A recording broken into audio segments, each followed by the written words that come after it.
Hello.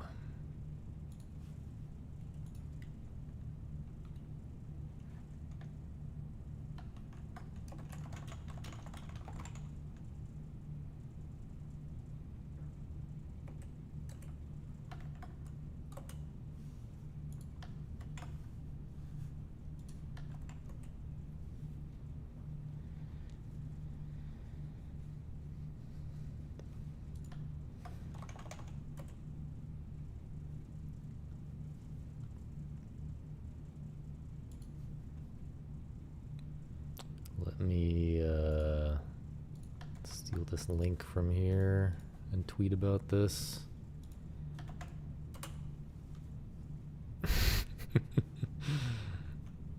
My clickbait is already working. It's already working in the Discord.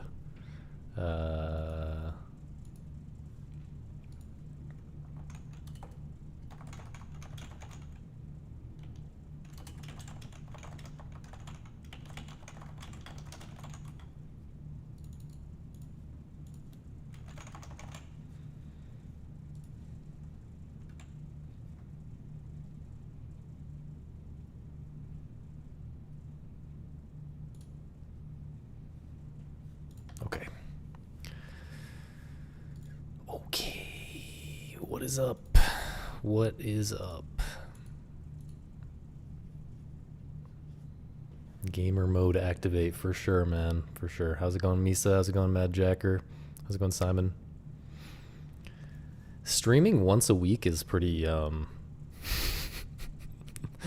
it's pretty comfy. Like it's the perfect interval to, like, you know, for everyone to not get sick of it, you know, and still, I mean, if you know, if you don't have a life, then you might want to stream every day, right? Like you might want to just watch a stream every day.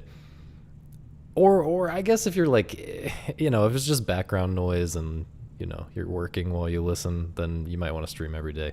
But like, I feel like once a week is optimal in terms of like,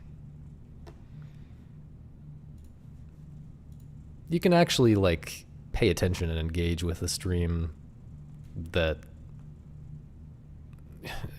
is, yeah, is less, in a less shallow way, like once a week, without being a complete degenerate.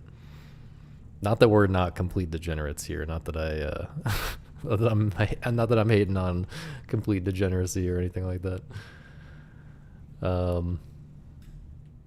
Yeah, I mean, it's healthier than speedrunning just because I like it more. You know, if you, there are some people who just love speedrunning. They're just married to the game of speedrunning, and they want to just do that forever, and that's cool. And I want more people who do that, or at least I want some people to do that, because I enjoy watching that stuff. But yeah, speedrunning I have enjoyed for brief periods, but I never really want to do it forever, you know?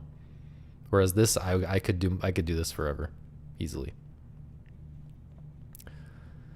It's just more in line with what I want to do. I'm just too variety pilled. I'm too like, I can't just do one thing like that. I can't just do speed running, especially speed running one game, which, like, you know, it's hard to not just speed run one game if you want to like go, if you want to do it well. I don't know. Once a week is good, but when the topic is uninteresting to you, then it is unfortunate. Is what it is. Is what it is. I try to make at least one topic per week that will turn into a quote unquote good YouTube video. All right, I'm trying to get more people in to this, not necessarily into the stream, but get more attention in some way for my takes and whatnot. And so I'm trying to make at least one video, you know, at least one good YouTube video per week out of the stream, right? So I'm trying to make have at least one topic per week that I think most people here and even some people who don't really enjoy the stream would care about, you know?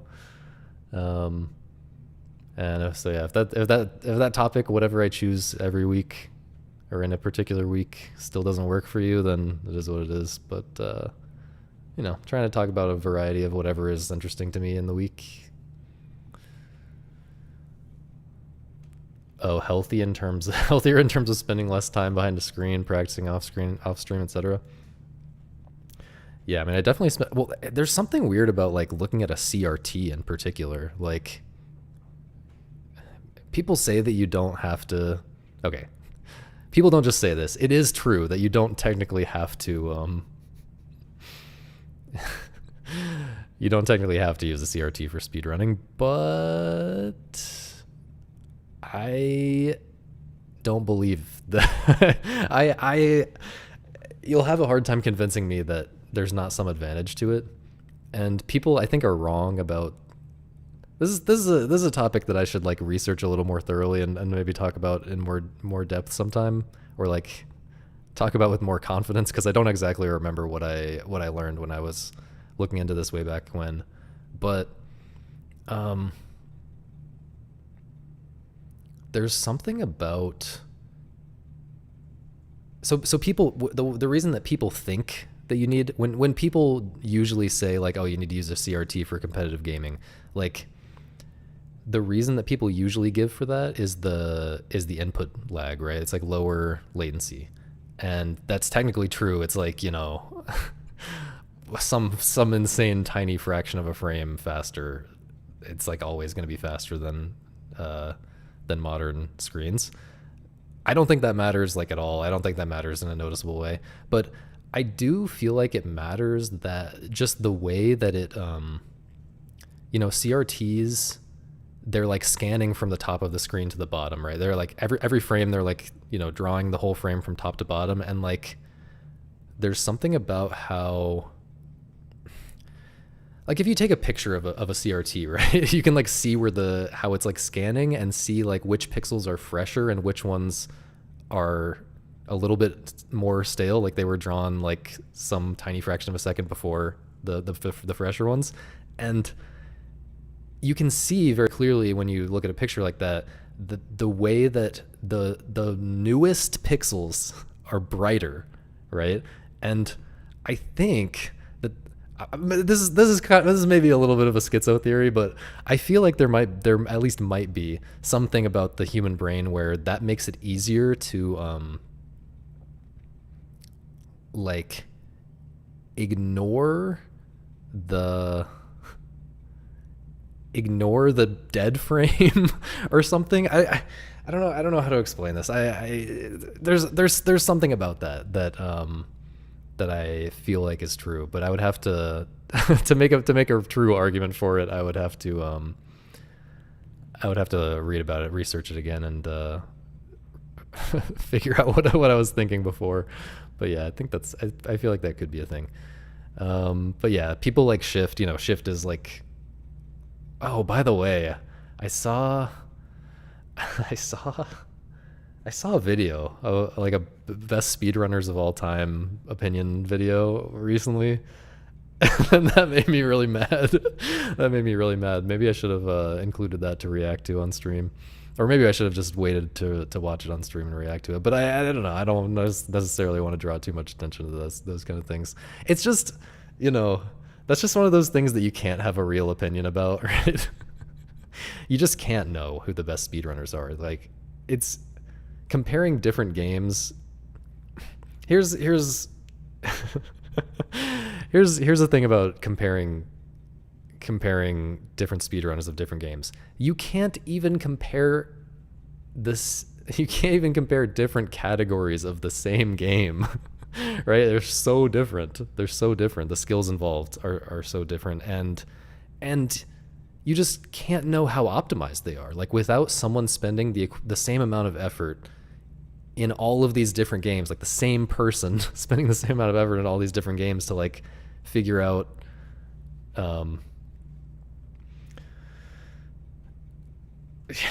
exactly how optimized they are and how difficult they are. Like, people just don't understand what makes different games difficult in different ways, and they just can't make a reasonable. Yeah, And to be fair, I think this person who made this video was like the type of person who's like speedrun a bunch of different games, which, you know, that probably gives you the false confidence. That probably gives you the false confidence to start making claims like that. But it certainly gives you the like credibility in terms of like people feel like you're credible if you've done that. But you just have to go so much deeper than is really possible for one person to do into so many different games, right? But yeah, part of what annoyed me was like a lot of them were like old heads, right? Like first of all, okay, I'm getting into it. Okay, first of all, there were like, I'm pretty sure there were 2 OOT speedrunners and no MM speedrunners. Of course I'm biased, but like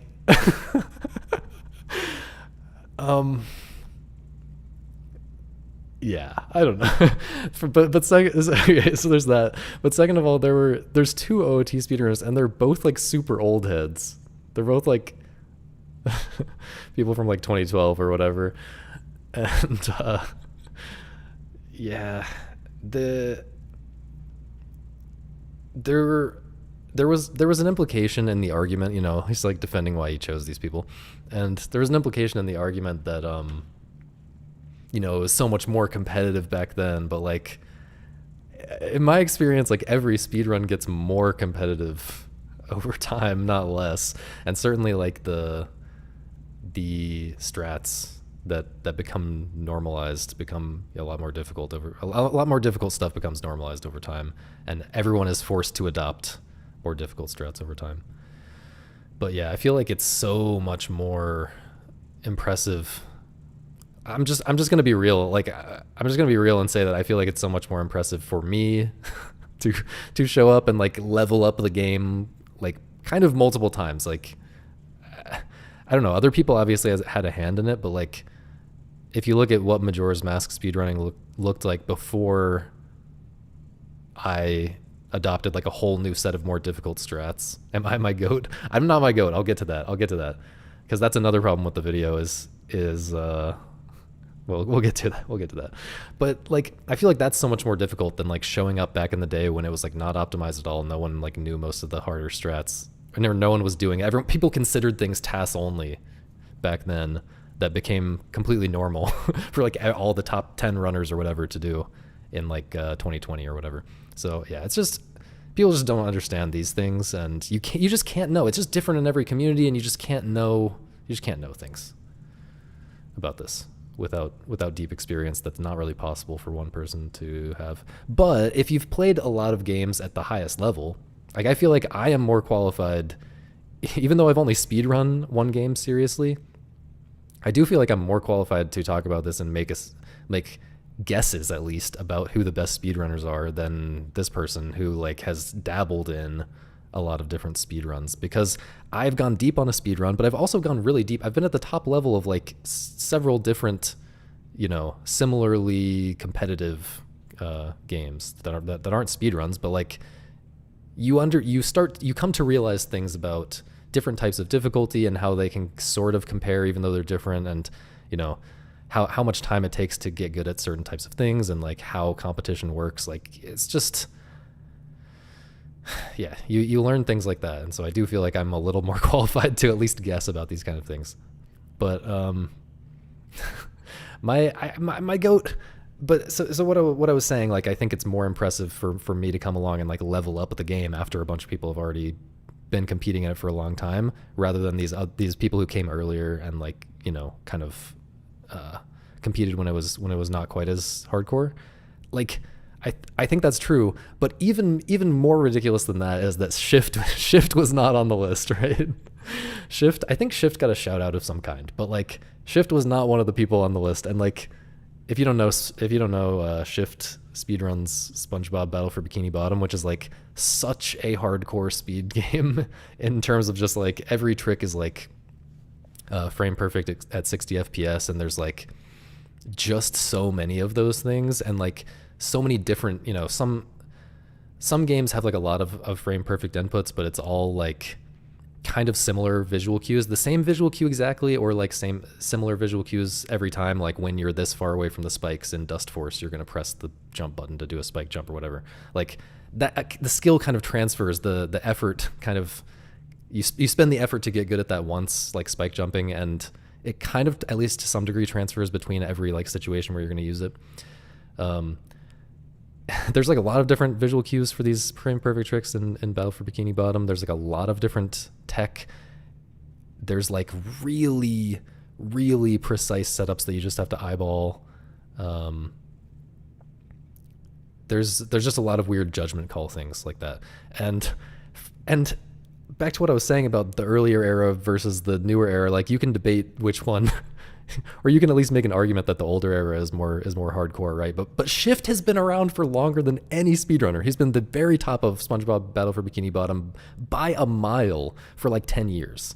And like he has leveled up the game kind of the way, if you think of me as leveling up the Majora's Mask like level of competition, right? And like introducing more quote unquote sweaty strats, as some people said.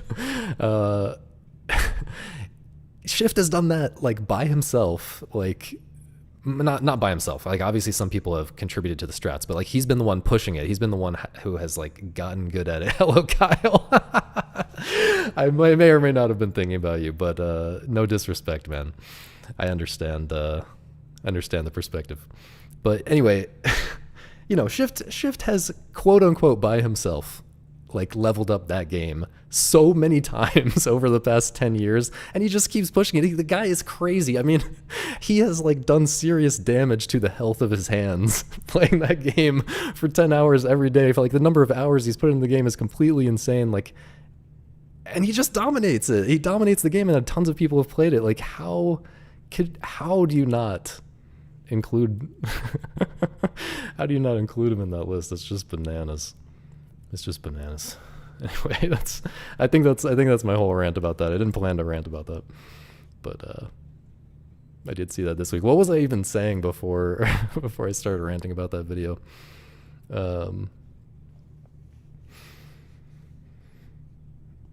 Yeah, every rule set becomes its own game in speedrunning. Yeah, it's basically true. Like it's just different. It's just different. Oh yeah, I was talking about CRTs. Whatever. I don't want to get into that because I don't think I can really defend my case for CRTs right now. Also, it's like I don't even really know. Like I'm kind of just making shit up about that. Okay. No, I get that. No, I totally get that. I have no beef with you, man. Like zero beef. It is funny to call back to though. Hopefully you get that too.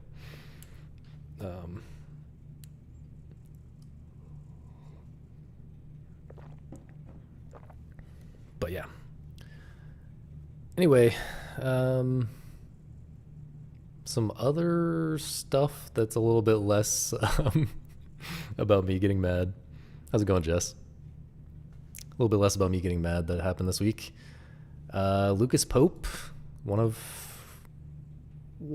mean, almost one of the objective GOAT indie developers, right? Like, he made Papers, Please and Return of the Obra Dinn, which I feel like everyone loves. I mean, this is kind of burying the lead for me. This whole AI, whatever. He's like not talking about his next game in case it gets slurped up by AI. I never really read those exact words until just now, but you know, I'm trying to talk less about this industry. This is not really industry. I mean, it's sort of, you know, it's the business of games. It's like, you know, stuff around games. I don't. You know, a few weeks ago I was talking about stuff about DLSS 5 and all this crap. I have realized, I have woken up and realized I don't want to talk about that crap. But the interesting thing to me, you know, there's enough to talk about just talking about actual games. But the interesting thing to me is this kind of stuff. Worried about making lightning strike again. I didn't actually watch the clip, by the way, but you know, it seems like where was it?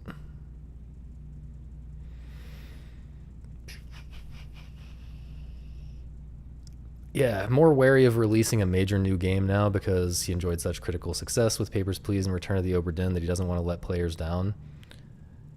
I mean, how can you not feel like that a little bit? But yeah, I'm curious just how like stuck he actually feels right now. He said, I mean, he's even saying like, "Do I want to go out on a high note?" Like, are you like, is he seriously considering giving it up? It seemed like my impression, and I think they said this earlier in the article. My impression is that he like really loves making games. It's hard to imagine that he would just just stop. Even like, Return of the Obra Dinn. Maybe he doesn't want to make something as like large scale as that again because he likes working by himself. And if you're working by yourself, then if you're making something that big, it's going to take like 7 years or something. But especially like once you have the engine and everything, or once you have all the tech figured out, like you can reuse a lot of the code, right, from making something like Return of the Obra Dinn the first time, and like he could just make more detective games kind of in that style. And there's not a lot of competition in this kind of like 3D walking around a space looking at stuff detective genre, right? Like because it takes some tech and some, typically it takes a team to do it well, but like he figured out how to do it by himself with this whole 1-bit thing and just like a ton of work, right? But people would buy and happily buy more games like Return of the Obra Dinn, or just in that same kind of format, right? So and he seems to enjoy making games, so it's just curious to me that he is even saying anything along the lines of like, maybe I'm not going to do this. Yeah, I don't know. I just thought this was a little weird. But yeah, he says the last 6 years. So since Return of the Obra Dinn, he's just been finding the fun. Which I mean, I guess I would rather if we interpret finding the fun to mean like he's been experimenting with a lot of different things and like trying to find inspiration again to like do something completely new again. That's cool with me. Like that's my ideal case, I think. If you're not super inspired about any particular idea, then just try to find the idea that you are inspired about and take as long as it takes. I would rather see that than like more Return of the Obra Dinn stuff. But yeah, some of the doomerisms in this article and in these quotes kind of surprised me. I don't know. Thoughts on Quarantine Zone in comparison to Papers, Please? Do I even know what Quarantine Zone is? Is that one of those? Is that one of the new Lucas Pope games? I haven't looked at his newer. Oh, it's just inspired. Yeah, I don't think I am familiar with this.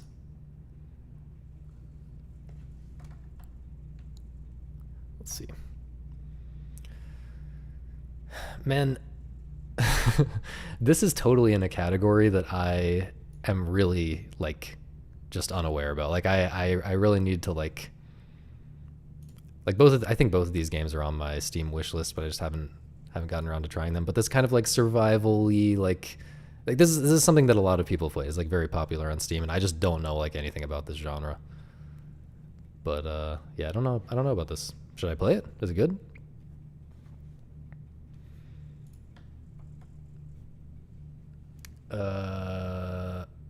Again, don't care about this headline, but I wanted to gauge interest in this. I don't know how many people know about the Tower of Duraga, but it's like a super esoteric like arcade game, like very early arcade game. Let me just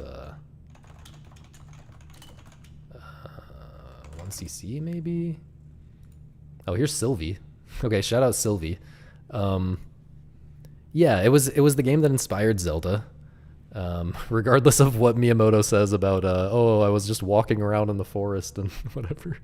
I found a cave with a rock in front of it, and that was the inspiration for Zelda. Anyway, Tower of Duraga. Yeah, so this is like a game. It's an arcade game, right? But it's you have to execute. You have to play the game well and like deal with stuff that comes up that's different every run, I think. But I could be slightly wrong about the details of this. But anyway, the main the main appeal of it, I feel like, is figuring out all of the crazy stuff that the game doesn't tell you, right? Like every floor, you have to like make things spawn by, you have to make like equipment spawn that you're gonna have to pick up, or like make the make the key spawn, or stuff like that, just by doing completely arbitrary things, right? And so it's very much, it's an obvious inspiration for like Sylvie RPG, if you're into Sylvie games as much as I am. I guess sort of for the secrets in Zelda, but like the ones here seem a lot more interesting. Like, but anyway, it's a type of game that it obviously works a lot better in like the arcade environment that it was released in originally, right? Like that it originally existed in, because people are like collaborating naturally, and they're like taking note. Like one person can like be taking notes and like writing down all these things that get figured out, and like you can watch other people play. Like you don't have to like brute force every possible idea yourself. You can see other people try things and see someone accidentally figure something out, and then like start to theorize about that, and like you can do collaborative theory crafting and stuff like that. That to me is actually great gameplay, whereas like figuring out playing something like this by yourself, completely by yourself, with no outside information, is kind of miserable to me. I'm thinking about like La Mulana and stuff as well, like any kind of riddle or esoteric secret kind of game that just gets really, really hard, I feel like can be kind of painful to play by yourself. But there is something very cool about figuring this stuff out with other people. So I'm curious if anyone like in the Discord would be interested, if we got enough people, if we could corral enough people together to like play this together and figure it out, and try to not look at any outside information like this video, and try to like pretend that we're in the arcade era and like play this together, and see if that's an interesting experience. Because I feel like that's kind of part of my motivation in like doing this channel, is like stuff like that. I don't know if anyone's going to be interested in this one in particular, but like making a sense of community around like the kind of games that I think are interesting, and like doing cool stuff like that. Just got here. What's the answer? How's it going, Bray? Yeah, I don't think we we probably don't have enough people to do something like this yet, and I think I have enough games on my plate right now anyway to dive into something crazy like this. But this is something that's on my mind for the future, for sure, especially now that it's available on Switch Online. Although you could also emulate it, I assume.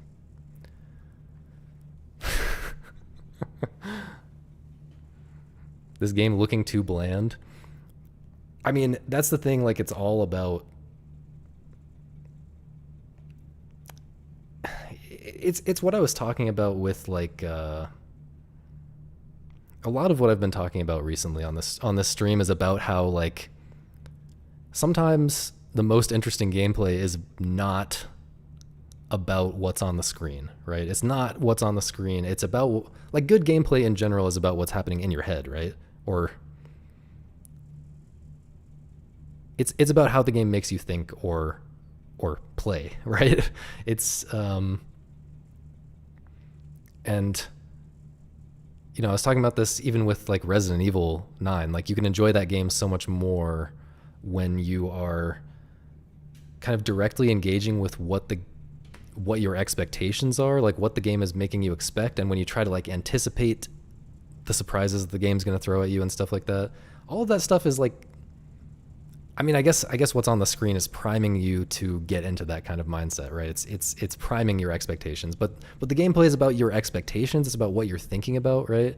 And like, yeah, I think playing a game like that, the interesting part is it doesn't really matter what's on the screen in a certain way. Like what's interesting is like us coming up with crazy schizo theories about how to progress or how to make a certain thing happen or whatever, like that's just cool regardless of how like boring the art style is or whatever.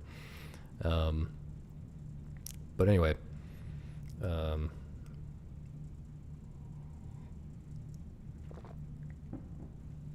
chess is hilarious. next next topic. Chess is hilarious because it's like a bunch of gamers got together and convinced the world that their game is intellectual and totally different than other games, and it's not the same as like spending hours a day playing Candy Crush or something. Okay, I'm curious what you guys think about this because I've seen a wide variety of responses, and well, this is obviously like at least partially a joke. love love x.com. His first reply. But this is maybe not obviously, but seems like kind of a joke the way that it's phrased. And I mean, this is coming from Kermit, like you can't take that too seriously. But even when I quote tweeted this and said something about how I feel like chess is overrated, people seem to have a wide variety of responses. So yeah, I'm curious what the feelings are here, because I actually think here's something very interesting about this tweet. I think this is actually a really okay. I could be wrong. Let me actually search Candy Crush. I haven't actually like looked at Candy Crush in a really long time, but I think it's like a match 3 kind of game, right? Like,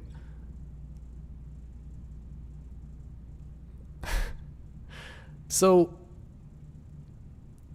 this is a little different than I thought, but maybe different levels are kind of different in the like layout of the grid and stuff, or like the shape of the grid. I don't know what's going on here, but here's my feeling. My first reaction to reading this is that this is actually a good comparison, because chess, the thing that makes chess stand out from like the other great strategy games, like when I think about the appeal of chess, I feel like a lot of that appeal is captured in something like, strategy roguelikes. Obviously, I'm thinking about Syncopause. I'm trying not to say that, but I'm thinking about Syncopause. But it's captured in really good strategy roguelikes, and it's even when you think about something like Caramel Action, which I talked all about last week, or just like beat 'em ups in general, like those games are all about like, they're a lot faster paced than chess, unless we're talking about like speed chess. But those games are all about like different units. You can think of all the enemies as like units in a beat 'em up, and they're all controlling space in different ways. Like you look at the screen, and if you understand how all of these different units work, you understand the way that they are projecting threats. They are implicitly projecting different threats into the space, right? And so you can imagine overlaid on that space, the space of like a single screen of a beat 'em up, you can imagine overlaid all of the different like lines that are being threatened in different ways. Like this enemy could do a jump kick all the way across the screen right here, or this enemy could like step down here and grab me, or like this enemy could whatever. Like the whole screen could be marked up with like different kind of spatial attack vectors and things like that, right? And that actually, when you think about it that way, you realize this is kind of like speed chess. Like the way that you're thinking, you're constantly trying to manage all of these different threats in space, and you're trying to make the moves that those units will respond to in a way that that avoids you getting eventually checkmated, right? Like you're trying to avoid the moves that lead to you eventually getting checkmated if the enemies behave in some particular way, right? And so that's actually very much like speed chess. And I think Caramel Action, which I talked about last week, is a really strong example of that kind of appeal. But on the other end, like the slower paced, really sitting there and thinking type of chess, I think Syncopause or others like some other strategy roguelikes, they capture a lot of the appeal as well. And so, but when I think about like what's left, right? Like what's left in the appeal of chess after we take away everything that's like captured by those other games that I kind of think do it better in a lot of ways. Like what's left is like chess incentivizes you to calculate really, really deeply sometimes. Like syncopas with the randomness, like the enemies have some randomness in their movement. So, um, and there's other factors. Like there are factors in the game that it's intentionally designed so that you are not incentivized to think more than a few moves ahead the vast majority of the time. And that's actually good. It like brings out more of what I think is the best part of that game. But which is something that's not really in chess at all. But if we think about what's left in chess, it's like really deep calculation and really thinking really far ahead, and it's also like this kind of memorizing positions, or like you become, whether you memorize or not, you become familiar naturally over time with a lot of different board layouts, and like you can make comparisons intuitively between similar board layouts that you've seen before. Like you get to a place where you have seen a lot of positions in chess, and you can make comparisons and like take shortcuts in your thinking because you've seen so many similar things. And maybe not that later thing, but like the memorization and thinking ahead aspect of it, I almost feel like Candy Crush kind of has that. And like match 3 games in general kind of have that. Like it's really hard, but you can, if you try way harder than these games deserve, you could like anticipate and like set up a really complicated sequence of matches, right? In like a match 3 game, you could find the move that starts some crazy chain. And obviously stuff like Puyo Puyo would probably be much like better in that regard, but I actually think this is not the worst like comparison ever, even if it was like totally meant as just a joke or whatever. Higher level Doom 2 can be a lot like that as well. It's interesting. Like, yeah, I can kind of imagine that with the like fan maps that I've seen. I haven't played a lot of those, but yeah, that makes sense. Yeah, I don't know if I have anything more to say about this, but I do feel like chess is kind of overrated. Like I haven't take all of this with a grain of salt, because I haven't gotten super deep into chess or Candy Crush for that matter, and I don't plan to. But I do admire Go more, and I would be much more likely to get deep into Go, and I think I would like to do that actually at some point if I could find the time. And it is different. Like there's a different type of you don't have the units threatening lines type of thing that you're thinking about in Go so much. It's kind of different, but it does overlap a good bit. And I've just always felt like chess is a little bit overrated. Like I feel like a lot of people who are deep into video games like I am kind of are those type of people are more likely to see where I'm coming from, I feel like. But yeah, I'd be interested to hear if someone has like a well-informed or thoughtful argument against all of this. Feel free to post that in the Discord later or whatever.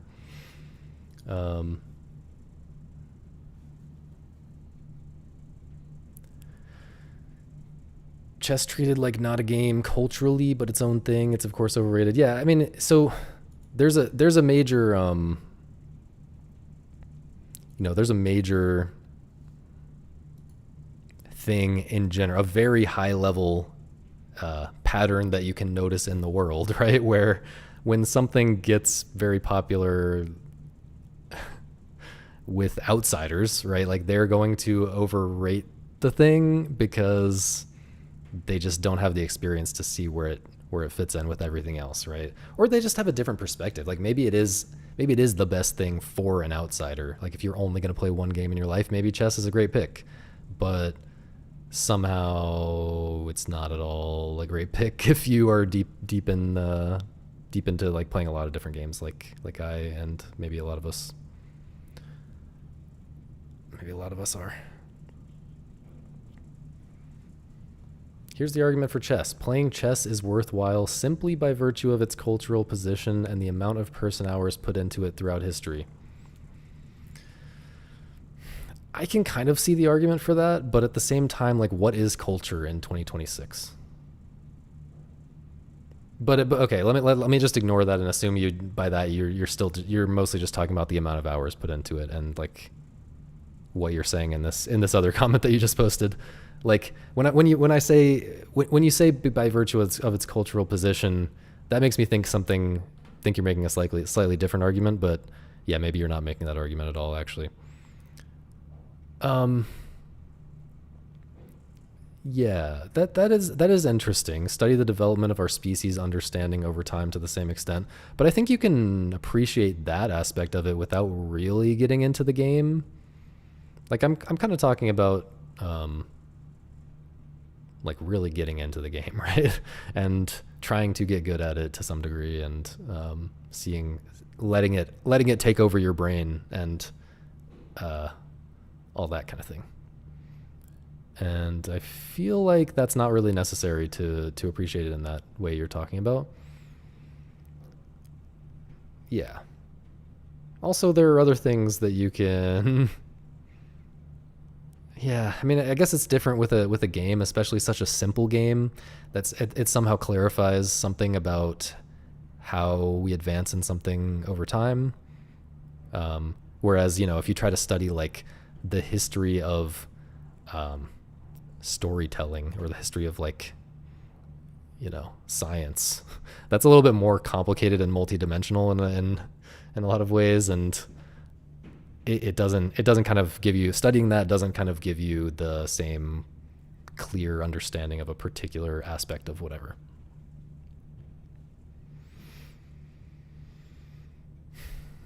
But yeah, that's a that's a good point. But I do think when I do feel like you can get into something like Majora's Mask speedrunning or trying to think of another good example. I'm sure there's like arcade games that would be good examples here, but somehow the clarity is better for me with speedrunning. I mean, even just watching some of these like world record progression videos for different speed games and um, seeing like how they broke different barriers over time and like what was discovered and how the understanding of this game, that's taking one game, like say just take Majora's Mask for an example. Studying Majora's Mask and how it progressed over time is sort of like studying it's sort of like studying the progression of real world science over time, right? It's like the science of this very it's of this made up, world defined by the code, right? And you are learning things about the physics of that world and the how that world operates and the rules of that world. And you can kind of study that and get some picture of like the history of human thought or like the progression of human understanding of a topic that I think is really cool. And I almost feel like you can get more of that there than you can in something like chess. That's yeah, but maybe I just haven't gotten into that enough to say about chess specifically. um, Specifically about custom Doom maps. Yeah, I think well, this is off topic, but I do think the Doom 2 default maps are pretty cool. I feel like they get weirder than the Doom 1 maps in some ways. I don't know. It's been a while. Yeah, I'm gonna have to if I get my wish for the YouTube channel to grow quite a bit from where it is right now, I might have to start gatekeeping in the YouTube chat to keep the quality as high as it is right now. But so far I'm enjoying the type of people who are showing up here. Shout out to you guys. Holy pandering. Video talking about strategies in Rocket League and evolution of high level players. Yeah, I'd be interested to see that. Feel free to link that. Okay. Korea's already got all the StarCraft players. Okay, let's talk about this. I didn't really like write anything. I didn't plan a specific rant around this or anything, but um, I think there's a lot to unpack here. So Blader, I like Blader.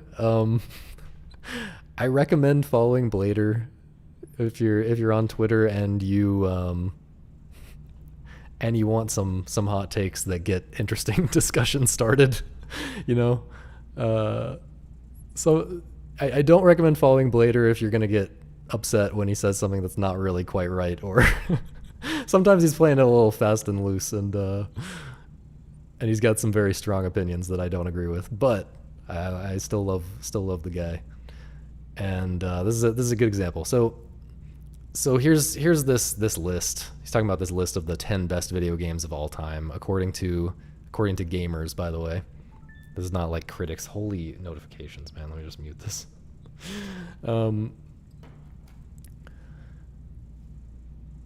So this is kind of a whole different topic of like, but it's interesting, like, you know, people complain about the lists when someone else said this in a different quote tweet, but people always complain, like, oh, when IGN drops a top 10 list or top best games or best games in this category or whatever kind of list, people always complain about those, but then when you ask gamers, it's always the exact same type of stuff, right? It's like always, or at least it's like the same caliber of pick, right? It's not any more interesting. Yeah, often it's worse, and so that's a whole different topic. But anyway, here's the list. What can you even say about this list? It's kind of exactly what you expect, or it's one of the, you know, you could write a list of 50 games that are exactly what you expect for this type of list, and this is 10 of those 50 games, right? You might not be able to guess the exact 10, but you know, you can guess the idea. And so, but anyway, Blader says 8 out of 10 games came out within the last 15 years in a 50-year-old medium, LOL. And then he says, like, how does this not concern majority of people? It's a 50-year-old medium, and every couple of years these lists come out with the latest big AAA games that came out the last 10 years.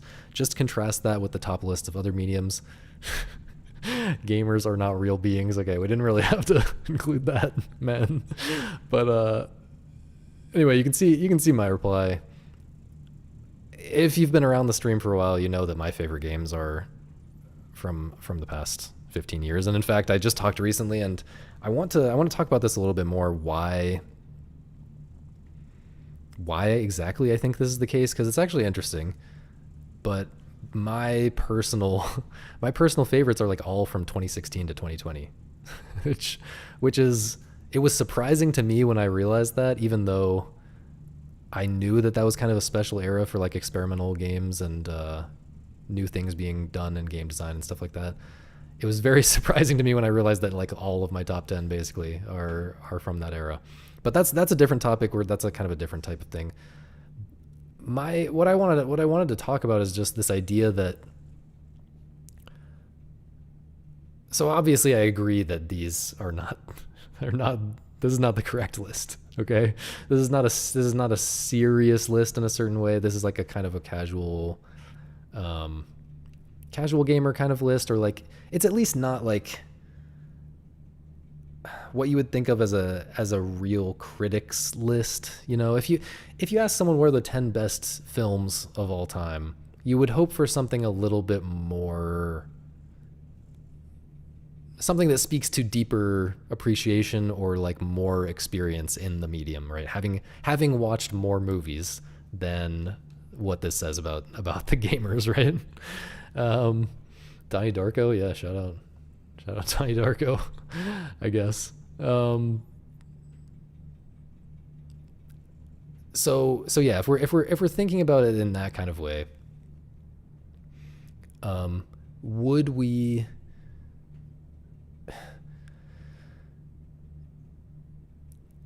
If we're trying to match the quality of that kind of film list that you might imagine, should we expect a lot of the picks to be really old for games?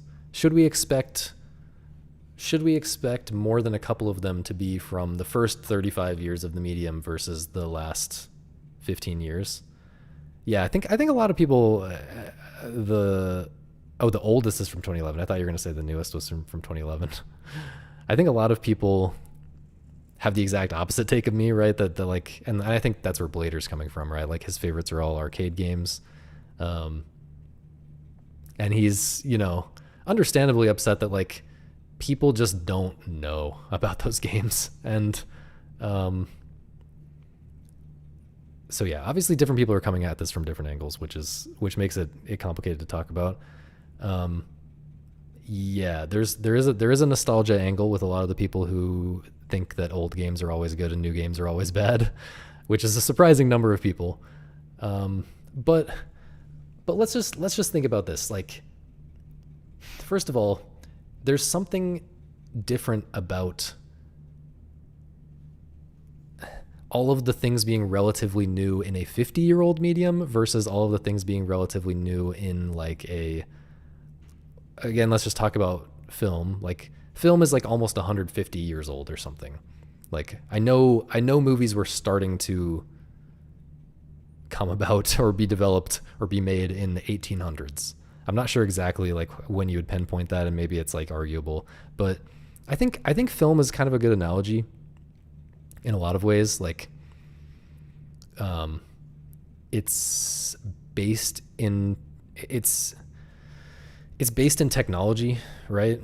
Like there's a heavy technological element to it where like the early years of the medium were kind of defined by technology progressing to a pretty large degree. And also it's a medium that was originally,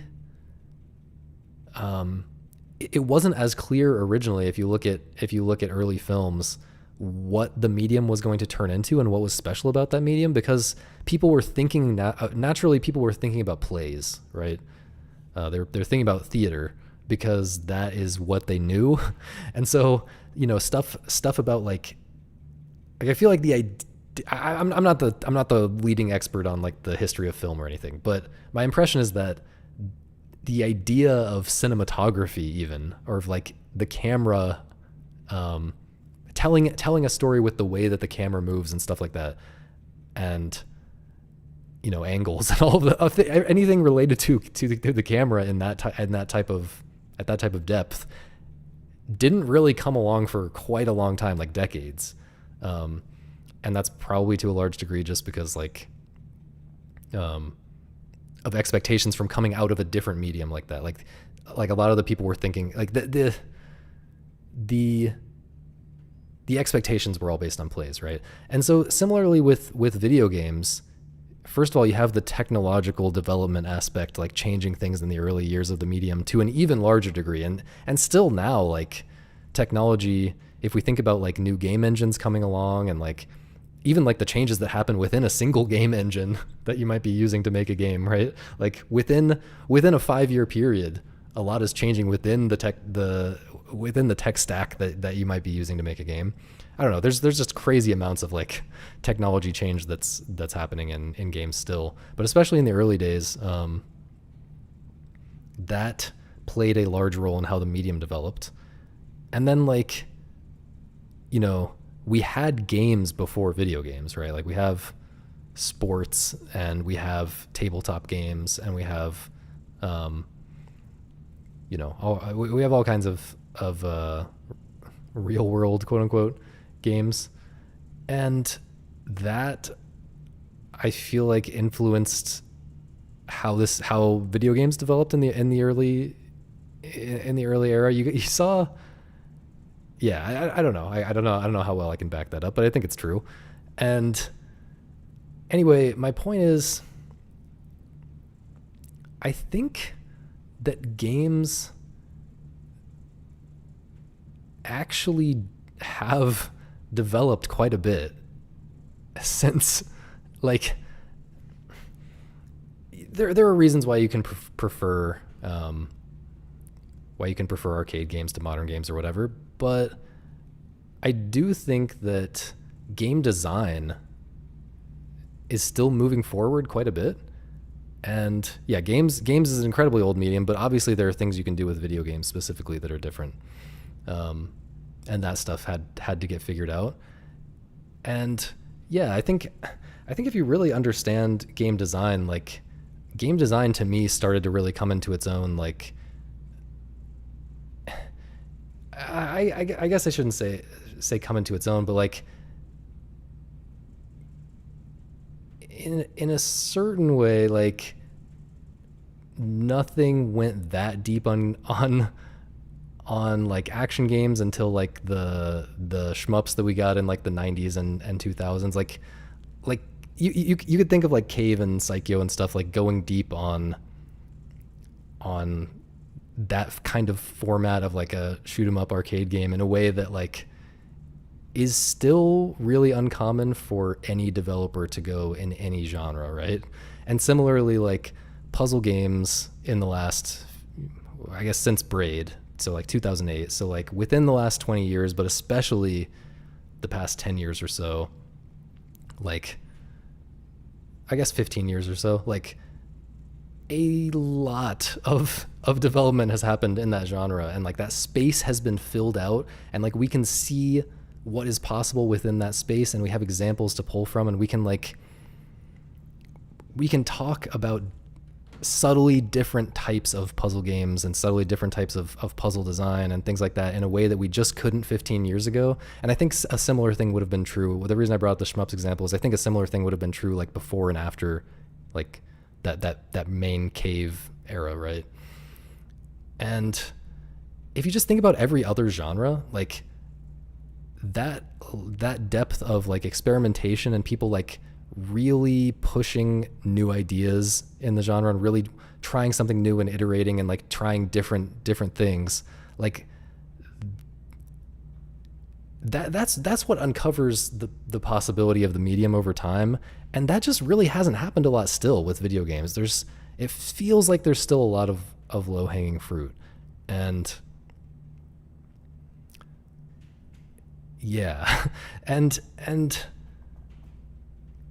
so I guess it's just not surprising to me the way that it is to Blader that like most of my favorite games would be relatively recent, and that things would kind of feel like they're getting better, at least within a certain niche that cares about things getting better in the way that I do. Like, but the thing is, like, even this more popular type of game, even this mass market type of game, let's say, that's getting better in a way too, right? Like they are figuring out, they have iterated on what it means for a game to be entertaining or to capture a mass audience. And they have made a lot of progress on that problem in the last 20 years. Like if you and technology has allowed that and all of that, but you know, if you give a modern gamer the original Ocarina of Time, like it's just not gonna be as big a success in a business, from a business perspective, or a like popular mass appeal perspective compared to like Breath of the Wild. Like, yeah. I absolutely feel that, Sam. I couldn't really. I am okay. I care about the influence, and I would like to understand how things develop over time in terms of like earlier works influencing later works, and where those ideas came from and how they slowly moved forward. That's cool to me. It's interesting to me. But when I'm talking about the best games, I am not talking about the most influential games. Like, yeah. I think I wish I could come up with a good example right now, but like, I mean, this is maybe too obscure to be a good example, but like I just played Caramel Action, right? I think it's the best by far. I feel like it's the best game of that type of category. Like he calls it a run and gun. It's not.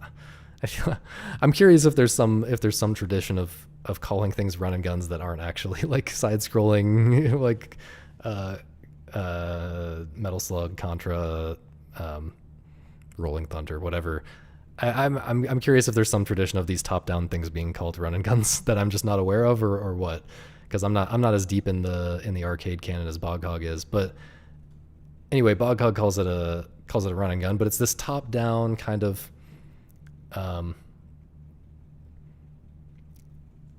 thinking ahead, managing the different threats. Like I think if we think about that as a very abstract category that includes like beat 'em ups as well, this fast paced, almost like fast paced chess like thinking, right? Like I was talking about earlier.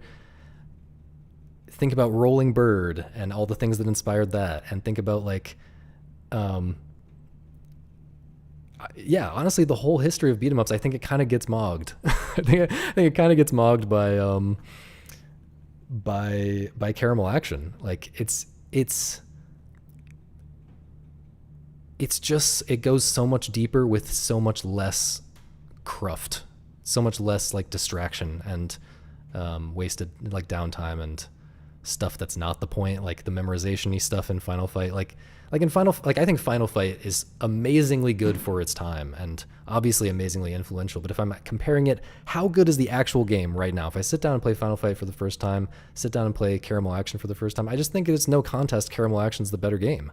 And a lot of it is because, in Final Fight, you're just going through like so much of the process of getting to that 1cc is like, okay, I have to like, I go through the stage and I learn, okay, like fire is going to pop up here. And so I have to like do this, right? Okay, this is going to happen. And so, okay, obviously I have to like stand here at this point. Like it's this boring routing process. And it's this like having to remember where every enemy is going to spawn to like really have a clean, to be able to play that game cleanly. Like there's kind of a grind of learning that game that just doesn't exist in Caramel Action. Caramel Action is like, you can immediately start having fun with that game just by trying to get better at it at a deep level, like trying to build the deep skills. And anyway, yeah, so I totally agree. I wish I could think of a more popular like pair of games to use as an example for that, but I do think I picked Final Fight because it's a relatively good example, right? Like it's far from the worst. It's very far from the worst, arguably the best classic beat 'em up. Doom and Doom Eternal, though, there's a hot take that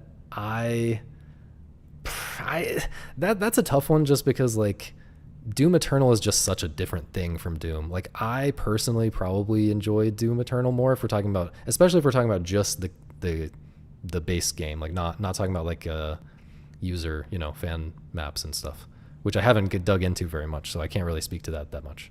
But if we're talking about just the original game, I certainly prefer Doom Eternal, but it's just enough of a different type of appeal.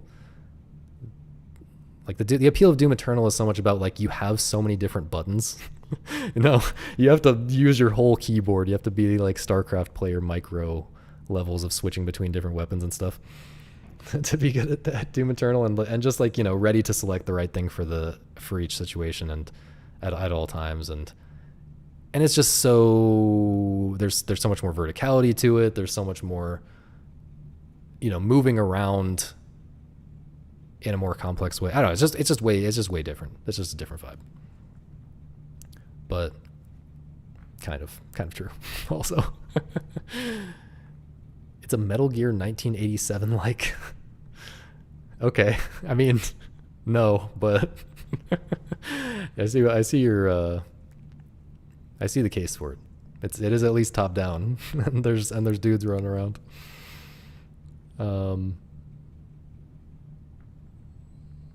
What else? I don't know. I feel like there was more to say about this. Like, yeah, I mean, again, go back to films, like, right? Like, if we think about asking this question or bringing up this topic when the medium of film was 50 years old, how many of the top 10 best movies would have been from the first 35 years versus the most recent 15 years? I feel like the recent years would be like when Citizen Kane happened, right? Which is like when people generally, like serious film people generally agree that's like around the time that film kind of came into its own as an art form. And like really there was a big breakthrough around that time, right? And then like even then that's like that's like very early days compared to like what most people would think of as the best movies now. I feel like if you ask people, serious people who are really into film, right? Like film critics, what are the best movies now? And like film directors and stuff like that. Like they would be naming stuff from like the 60s around there. I feel like there are like a lot of stuff like Vertigo and whatever, like Hitchcock, like this, the 60s feels like it was the peak, and like maybe like the 70s. I don't know, when did those like pretentious French movies about nothing come into the picture? I don't know. I'm not enough of a movie buff to really talk about this serious to fully back this up, but you see what I'm saying. Like how many of the best films are from the first 35 years? Even when we narrow it down to the first 50 years, how many of the best films from that period are in the first 35 years? I think arguably it's zero. I wouldn't be surprised if most serious film people would say it's zero. Yeah, I was going to compare it to like literature as well, but that's so much more complicated, where like, first of all, literature comes slowly out of like the oral tradition, right? Like stories being told orally, that's very different from stories being written. Like there's kind of different conceits, different tropes that have to be developed, different techniques that have to be developed for written writing, because the experience of reading something is very different from the experience of listening to something, even if both are stories and the same type of content can kind of go in both. Like the ideal experience for both ways is very different. And we also just don't have a good history. We don't know we know about the Epic of Gilgamesh, which is like several thousand years old or something, but we don't know what else was being written around that time, whatever. Also, I haven't read the Epic of Gilgamesh, so yeah, I don't know. That's maybe you can think about that if you choose to. I'm not gonna really try to dig into that. French New Wave is a hero. End of story. I don't know how much I've really seen of French New Wave, to be honest, but I feel like I've seen one or two and felt like this is cool, but I don't know. Yeah, I don't know. I can't speak to it. Celine and Julie go boating. I don't think I've even heard of that. I think Tunic is better than most Zelda games. I thoroughly agree. I agree more strongly than you said it. I think Tunic is definitely better than all Zelda games. Yeah. But it's also, again, kind of different appeal. I've said this before, but I kind of feel like Tunic is not nearly as Zelda as people think it is. Like visually, it's very Zelda, obviously, and so that misleads people. But I think a lot of the time it feels a lot more like Dark Souls, actually. Both in like, and I don't just mean the boss fights, more so I mean the exploration, the way that you think about and progress through the level designs. But and also kind of the aesthetic of things being not totally obvious, and things surprising you in a certain way. I don't know. It's hard to talk about without getting into specific examples. The Celine film so much in like sights and sound polls. I've looked at those. Yeah, I don't know. I haven't. I guess I never really made note of that one in my head. Sectori. Okay, Sectori is a perfect example of what I was talking about just a minute ago. That's the example that I wish I had thought of. Okay, Sectori versus pick your favorite twin stick shooter from any previous era. Sectori destroys the whole genre. It's just not even close. And like, the problem is, and to my other point that I was making, I don't even think that Sectori is like the best that you can do in that format. Like even without, I was talking about it a lot about how like the 2016 to 2020 period is kind of my favorite because so much like major innovation happened, right? Like Syncopause is not just a really good, it's not just the pinnacle of strategy roguelikes in terms of like it does the same thing but better than what came before, or even in terms of like it combines all the ideas from what came before.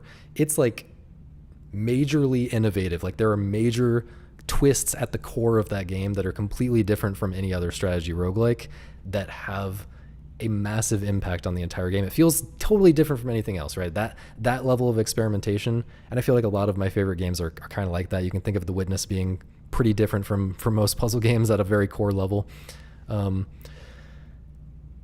Like Sectori is not even like that at all. You know, you can imagine, maybe you can't imagine, I can't imagine very clearly, but you know, you can,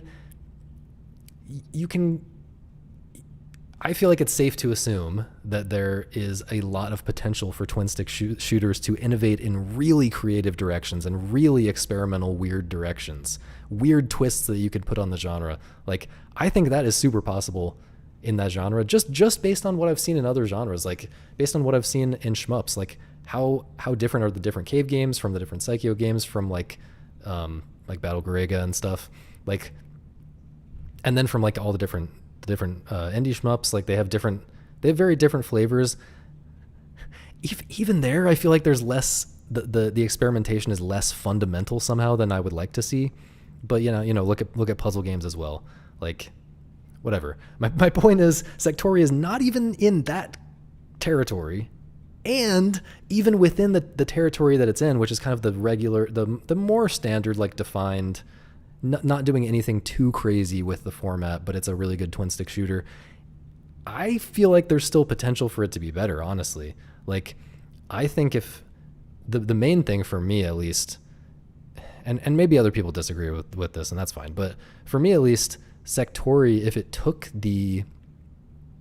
at least some degree of the self-paced nature of assault mode. I love assault mode in Sectori because it lets you, you know, choose when the next wave spawns, right? And you're trying to go fast and like spawn more waves more quickly, but there's a balance between that and survival, obviously. And yeah, if the Sectori campaign ramped up a lot faster because it let you control the pace, you know, that would make it so that, you know, there could still be survival difficulty, right? Like a new player could still just, you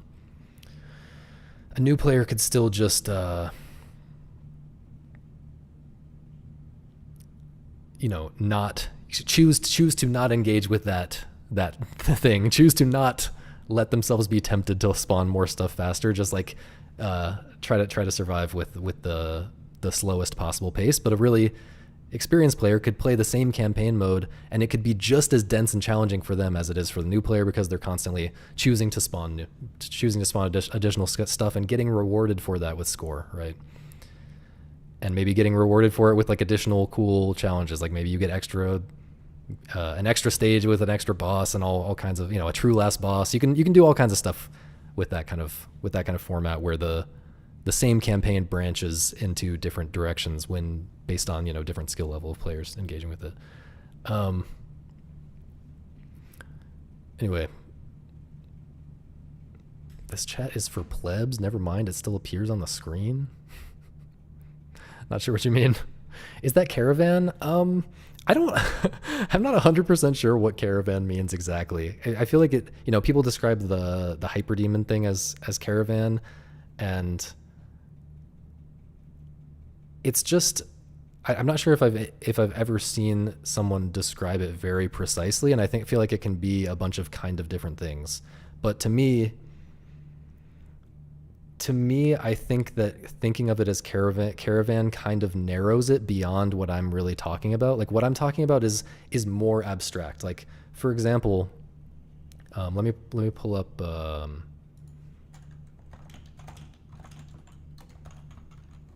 Is this how you spell it?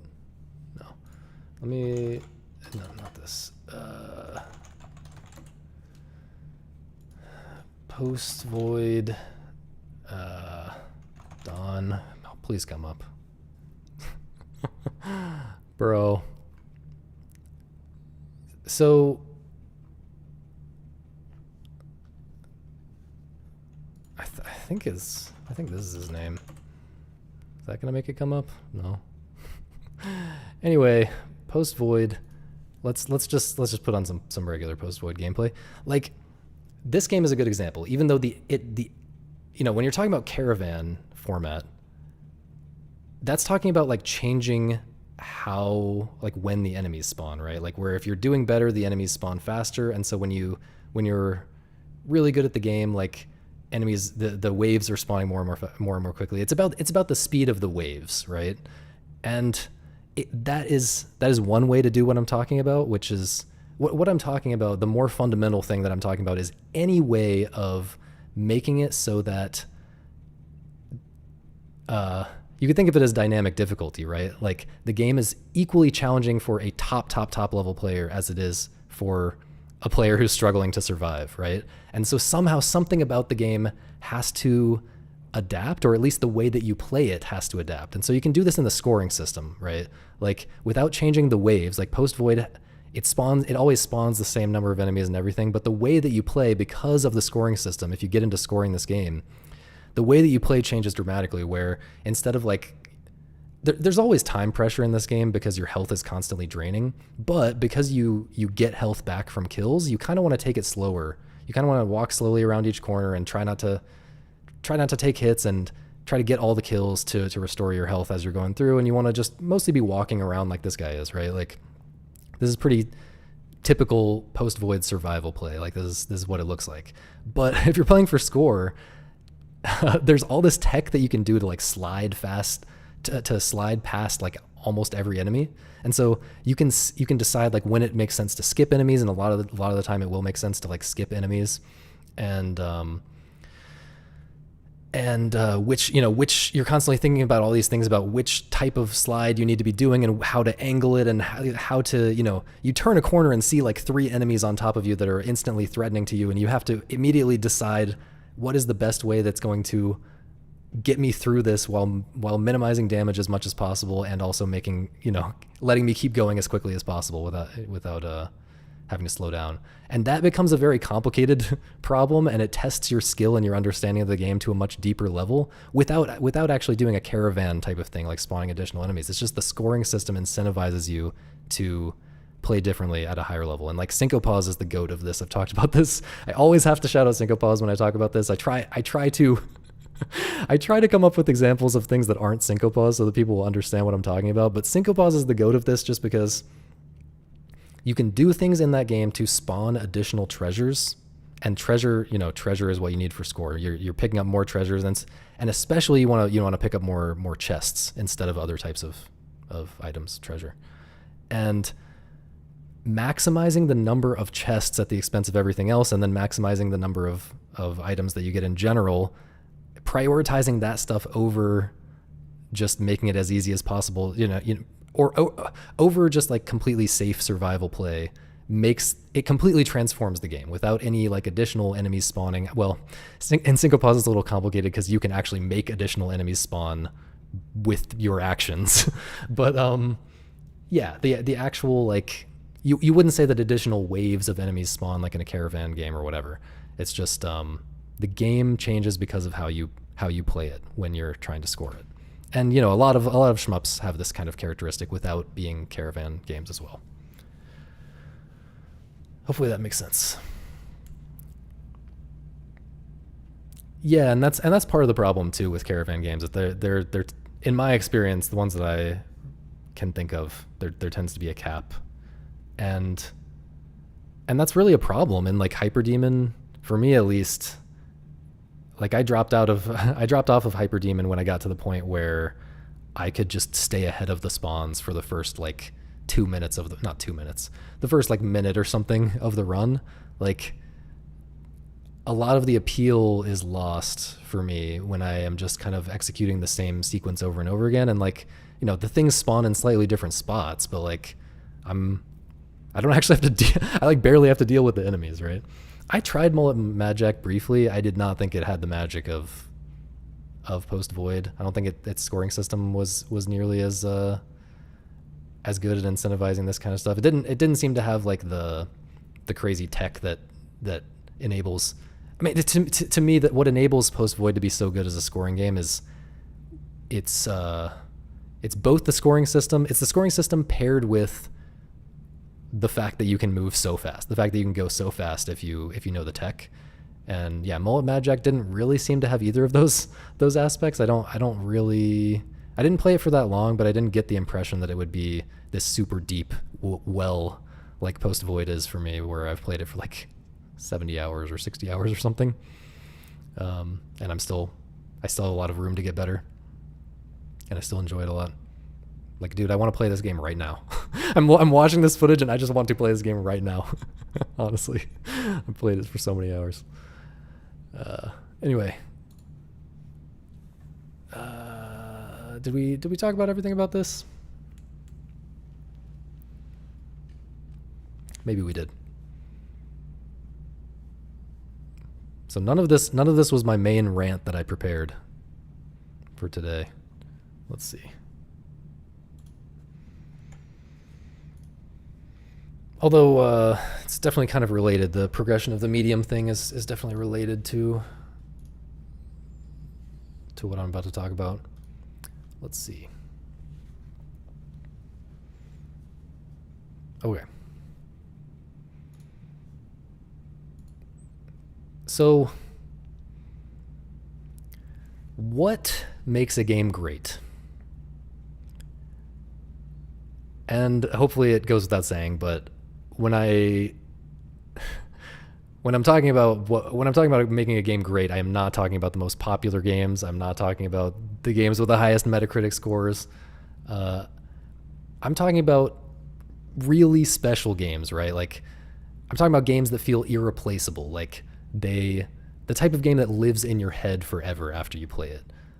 You know, even if you know, setting nostalgia aside, right? Like, even if you were an adult when you played it for the first time, and even if you were a really experienced player when you played it for the first time, what defines this type of game in general? Can we say something about this type of game in general? Now, of course, your picks for this are going to be very subjective, right? My point here is very much not to argue about what is special to you or what is great to you, but I am interested in what we can say about great games in general, without falling into the traps that you usually see people fall into. Like, I do think this is a very dangerous topic to get into, you know. I'm talking about the kind of prescriptivist traps, right? Like, we've all heard stuff before, like, the best games are blank, right? Like, the best games are replayable. The best games are immersive. The best games are fun, even, right? Like, the best games are difficult. The best games are between X and Y hours long. Like, you hear that stuff all the time. And if for you personally, all of the best games match one or more of those descriptors, that's fine. Like, you know, there's a personal taste thing, but I'm trying to figure out what we can say about great games in general. And the problem with these types of statements is they originate from someone looking at the games they like and noticing patterns, right? And again, reasonable to do if you're just trying to figure out what you like and talk about what you like. But it excludes a lot, right? Like, often people's tastes are very narrow, and so it excludes anything that's not to their taste, but it also excludes just things that they haven't seen yet. Like, even if they like a particular type of game, they may not know about certain things that exist because, you know, they're obscure. Or maybe more importantly for video games, because as we just said, video games are still kind of young and developing as an art form. Like, it just hasn't been made yet, right? They don't know about it because it hasn't been made yet. They don't know about certain possibilities. Like, I feel like there's tons of stuff that that video games are capable of doing to my brain that I would think are amazing, that just hasn't been made yet. And so, you know, we have to figure out how to talk about not just the games that we're familiar with, but somehow think about what has to be true of games in general, what has to be true of a game for it to reach this kind of status that, you know, I'm playing Outer Wilds footage for a reason. Like, it's a good example, I think, of a game that truly is great, but also, and great in the particular way that I'm talking about, like, very special, very memorable. It lives with you after you've played Outer Wilds. The way you hear the way that people talk about Outer Wilds, right? It's different. And, yeah. So, Yeah, and I think we're in a good position here in this stream, in this chat, to talk about this, um, to talk about this topic without falling into those kind of prescriptivist traps. Like, obviously, everyone here is an enlightened gamer with exquisite taste. But seriously, I think a lot of the people here are deeper in the canon than the vast majority of gamers. Um, and certainly I have seen a lot. I feel like I have broader experience with more genres and all of that. I've deep experience in a lot of different genres, and so I feel like I can at least try to take a stab at this, and we can see how that goes, right? So the reason I've been thinking about this is recently I feel like I came across the solution. No, you're not the solution, but I feel like I came across a very simple description of what greatness means to me in games in this kind of way. It's a single word. It's a single word. So probably the simplest possible description of what makes a game, and maybe a work of art in general, what makes a work of art great. And so I'm going to tell you what that is, and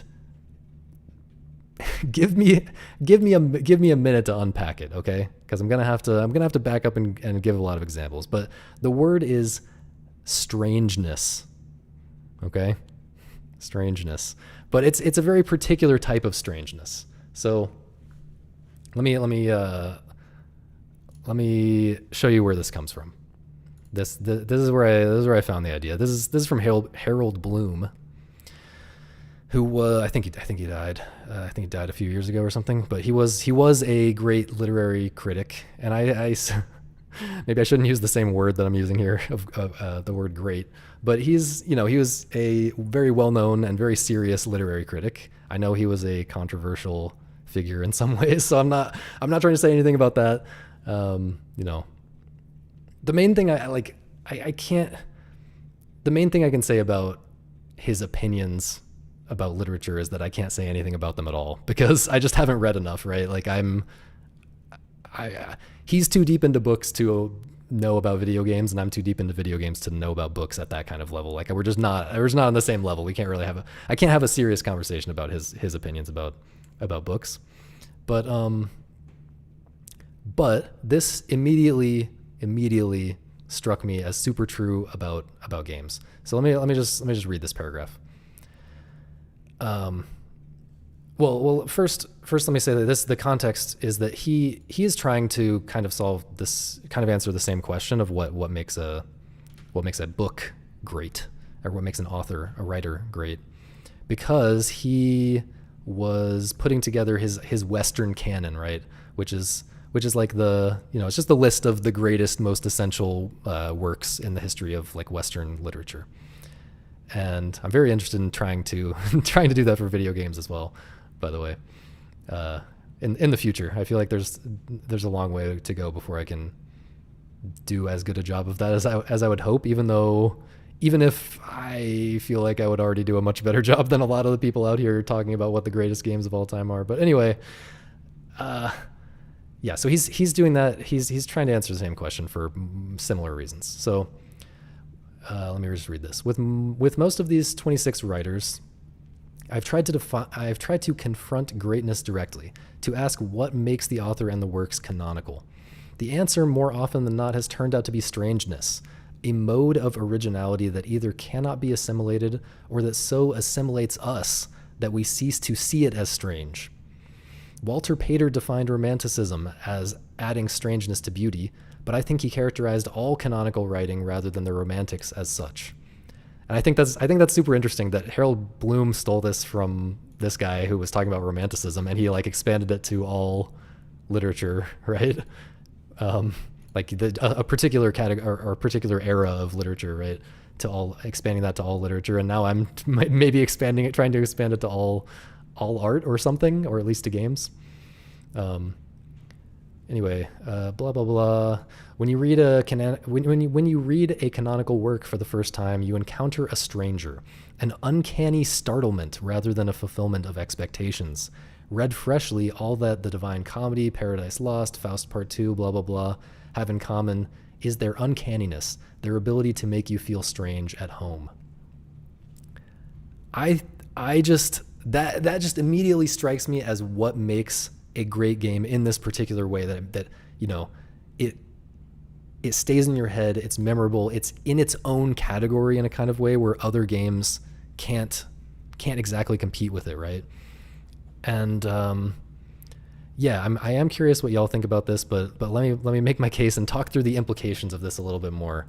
And so first of all, he kind of, even right here, he distinguishes it from originality. He's saying it's a particular mode of originality, right? Which I think is an important distinction to make, because you could say like, oh, strangeness, that's just the same as like originality. It's just the same as like a game that's just different or weird or whatever.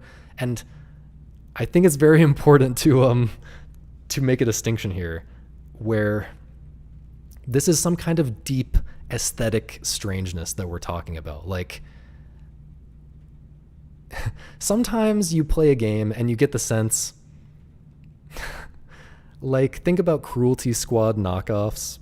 I'm not going to say this about Cruelty Squad specifically. Maybe it is like special because it was kind of the first one in a way that was kind of like this, but you see a lot of games that are doing this like weird for the sake of weird thing, right?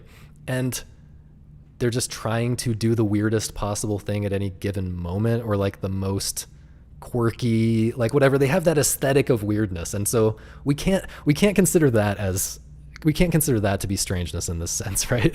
Because there's a way in which doing the weirdest possible thing at all times is actually the shallowest form of weirdness, right? Or it's actually predictable. It's the aesthetic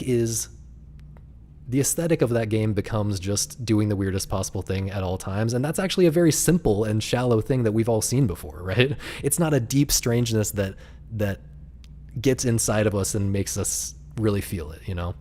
So that's the first clarification I wanted to make.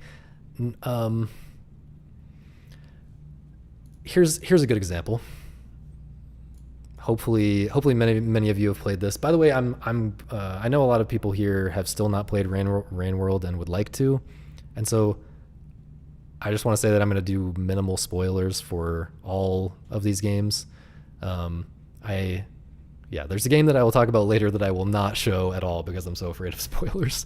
But yeah, I think showing the very beginning of this game is not super spoilery, and talking about it in the way that I'm going to talk about it is not super spoilery. And actually, there's something about great games in this way that I'm talking about that makes them less spoilable in a certain sense. Like, the stranger a game is, the more it maybe benefits from some kind of priming, like from like basically by priming, I just mean me telling you more or less what the appeal of the game is, what is special about the game, what you should be looking for to try to appreciate in it, right? Before you play it. Like, some people would argue that knowing anything is a spoiler, but I kind of feel like knowing what to look for especially when the thing is really strange and maybe therefore really great, it can help a lot. And Rain World is the perfect example of that, because like, I mean, just look at any Rain World discourse online, especially back when the game was newer. They've kind of added a lot of accessibility options and stuff like that, and I have very mixed feelings about that, by the way. But things have changed since the early days, but especially in the early days, like the majority of people you saw recommending this game said something about how it took them a long time to break into the game, right?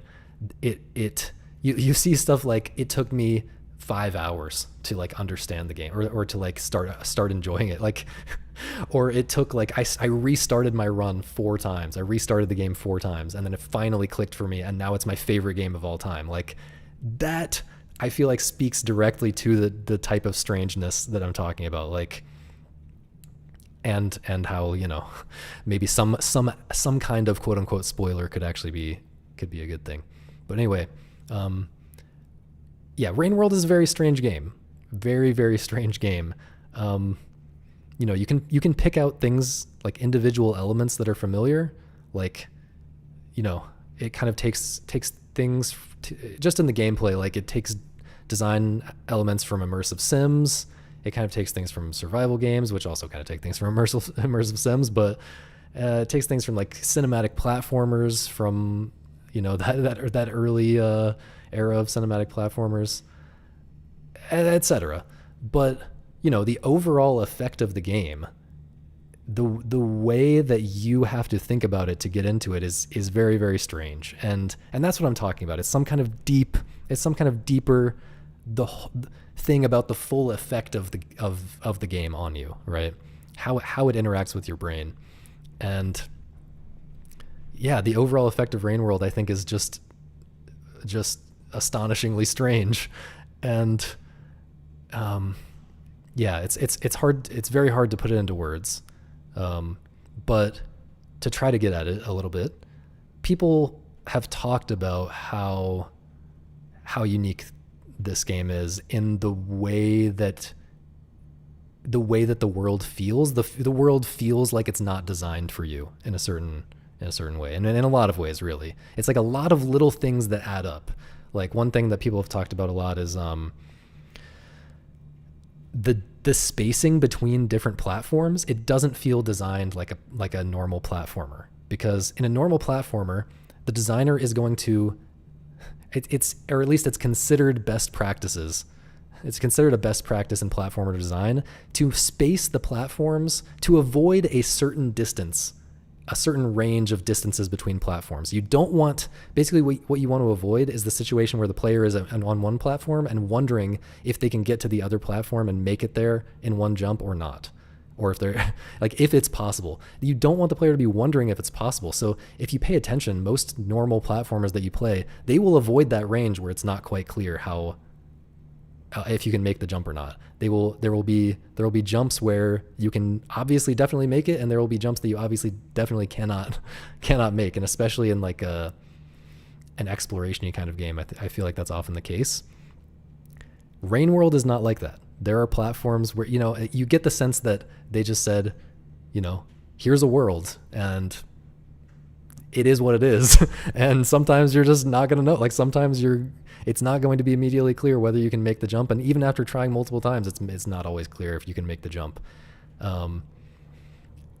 Similarly, the world, so that contributes to a feeling that the world is not designed for you, the player. You, the player, are not the center of the world. You're not the center of the game, right? And, similarly, there's a lack of fairness in the game that people complain about as bad design, right? But it contributes to this sense that you are just in this ecosystem where a bunch of mad shit is happening. Like, a bunch of predators, or there's a bunch of crocodile lizard things that want to eat you, and they're just all over the place, and they're doing their thing. And sometimes what they happen to do is going to create bullshit for you. But that's just how it is, man. Like, sometimes it's going to be easier to get through an area, and sometimes it's going to be harder, and that's just how it is. And yeah, so all of that kind of fits with the themes of the game, right? Like, you are at the bottom of the food chain, right? You are in danger at all times. You are moving through a world that in which you are always threatened in a million different ways. And all of that is definitely a big part of what makes the game strange. But I think if we can't, it's impossible to be precise enough to fully articulate what makes it strange, but that's even not really, not all of it is kind of in that category either, right? Like the vibe, the particular precise combination of emotions that the art style and the music and everything evokes, and when it evokes it, and the way that interacts with how the game makes you behave. Like, it's this really subtle, crazy mix of feelings and mix of different types of moments that you can't simply pin down what makes this game strange, right? But that's what I'm talking about with strangeness. And like, maybe most of all, more so than that other stuff. It's the strangeness is in the arc that you have to go through as a player from the beginning of a playthrough of Rain World to the end, or from, you know, the first time you interact with Rain World until the last time you interact with it. Like, it's the strangeness is in the way that you have to transform in order to get through this ordeal, right? To not only get through it, but to appreciate it, right? I'll get back to all these questions and stuff at the end. Yeah. But so hopefully that makes sense. But yeah, it's this this gets the transformation thing. You have to transform in a certain way in order to get it. That kind of gets to an implication of this idea of the strangeness of great works being strange, which Harold Bloom also mentions in that book, in that intro. And I wrote this one down, so I won't pull it up on the screen. But he says, a great text exists not to give pleasure, or to give not pleasure, but the high unpleasure or more difficult pleasure that a lesser text will not provide. Which, to me, this is a little bit pretentious, right? Like, this feels a little bit pretentious, a little bit of an exaggeration of some kind. Like, the idea that experiencing a great work of art is not pleasant does not resonate with me. Like, it is a joy to play Rain World. Once you understand it, it is for me, every moment of this game almost was ecstatic. Like, I was there's just nothing like it. Like, I got absorbed in it. I didn't want to think about anything else. Like, it got its hooks into me in a way that very, very few games do.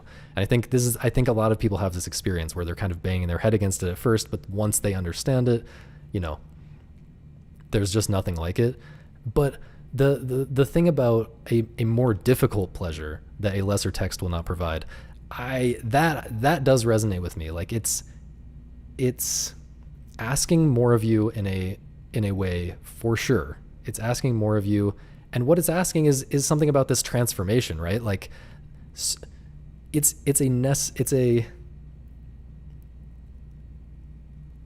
follows from the fact that it's strange, that it's not going to fit directly into your brain the way that your brain is right now, right? Like, if you've never seen anything like this before, it's so deeply strange that you just don't know what to make of it. It's not just going to slot into your brain in the familiar grooves that you have developed in your brain from playing so many other games, right? It's not going to just, you don't have a spot in your brain already pre-made for this game to fit into. You have to somehow be willing to change yourself. You have to be willing to change your brain, to let this game into your brain and to adapt to what it is giving you, right? And that, I think, is really that to me is profound, right? Like, and that is the most direct way that I can talk about the strangeness that matters to me. Like, and what makes the game great. Like, it really does change your brain when you play Rain World, or when you play Syncopause, or when you play whatever. Like, even Outer Wilds, despite being a less like hardcore, less challenging in some ways, like, when you play Outer Wilds, you experience something a bit different that you need to dedicate space in your brain to, in a way that, like, playing another extraction shooter, or playing another battle royale, or playing another open world game, it's just not the same, right? And, you know, understandably, people play games for decades and never get into these games that I'm talking about here, because, you know, or maybe they try them and bounce off of them, and, you know, there are a lot of people who want the familiar, right? They want something familiar. They want the easier pleasure. They want their expectations to be met, which is the exact opposite of what we're talking about here. And, you know, that I'm sure that's good for some people, because some people probably need that, right? Like, they have a hard life. I'm gonna stop here with the Rain World footage. They have a hard life. They they get home from a hard day at work and they just don't have the bandwidth for additional challenge coming from their entertainment, right? Yeah, they change how you think. Yeah. Yeah, I think I'm getting my point across here. But this explains why we shouldn't expect the great games to overlap much with the chart-topping hit games, popular games, Especially right now, where like this thing about, not having the bandwidth to get into this kind of stuff. That's especially true now. I feel like so many people are just depressed and like have a really hard life right now and just need to escape. I think that's more true now than ever. That's not true. I think that's not true. But I think there are factors in the modern world and modern culture that make life very hard for a lot of people. And so it's totally understandable that not everyone's going to be into this, but that shouldn't stop us from clearly stating what we think is great, right? And what we think is important and special. And yeah, you do have to kind of feel bad that so many people aren't able to appreciate stuff like this, because it is so much more rewarding. It's so much more, you feel like a bigger person in a certain sense. That's a kind of a weird way to say it, but you feel like you see, no, I don't know. I can't say this without making it sound too grandiose or whatever, but like, yeah, you feel like you have absorbed something large in a certain way. That's just not the case when you're playing the same type of game over and over again. One thing that I want to clear up. Here's another example of a game that I think is very strange in a certain sense, and I think this should clear up one thing that might be a point of confusion after the Rain World example. Strange does not mean alien, right? It doesn't mean like an alien world or whatever. Like the strangeness can be a very mundane kind of strange. Like Zachtronics games understandably get compared to real world work all the time. But at their best, like TIS 100, I think is arguably their best game. At their best, they're taking a real world, normal, everyday activity, for many people at least, like programming, and they're extracting something out of that. They're not just giving you the normal programming experience. They're extracting some concentrated strangeness from that experience and making a whole game out of it. And you can parallel this to literature, right? Like, the people who are deep into literature love it enough to dedicate their whole lives to it. They are not hailing, fantasy and sci-fi type stuff as the greatest works. What they're hailing as the greatest works are mostly very realistic in a certain sense. Like they're about normal people, or maybe exceptional people, but they're about people in the real world, and they're about human psychology, group dynamics, politics, whatever, that kind of territory of topic is what they're digging into. But for a work of literature to be really strange in this way, it just has to have a new focus within these areas and do something really, really particular in this normal territory, right? Like, you can extract something very strange from those normal topics, but also it's not just about the topics, it's about the form of the work that you make. It's so like there's the content, like what you're writing about, but there's also like how you write and how you structure your writing, and there can obviously be deep strangeness in that as well, and the greatest works are going to have interplay between the content and the form. And a similar thing is true in games, but yeah, TIS 100 it's finding something strange inside of a relatively normal activity. It's to play TIS 100 is to immerse yourself in a particular type of strangeness and let it change your brain. Yeah. Now, I don't think it's too prescriptivist to say that great games are usually focused on one particular kind of strangeness. It's complicated though, because like sometimes it has different aspects to it that don't seem closely related, but somehow they all sum up into one unique strangeness that is this game, right? Um, here's an example. Let me skip a little bit. Oh man, he's schmoovin'. Here's Baby Steps. Baby Steps, I think, is a very strange game and a very great game. Just to give the basic why this game is strange and interesting.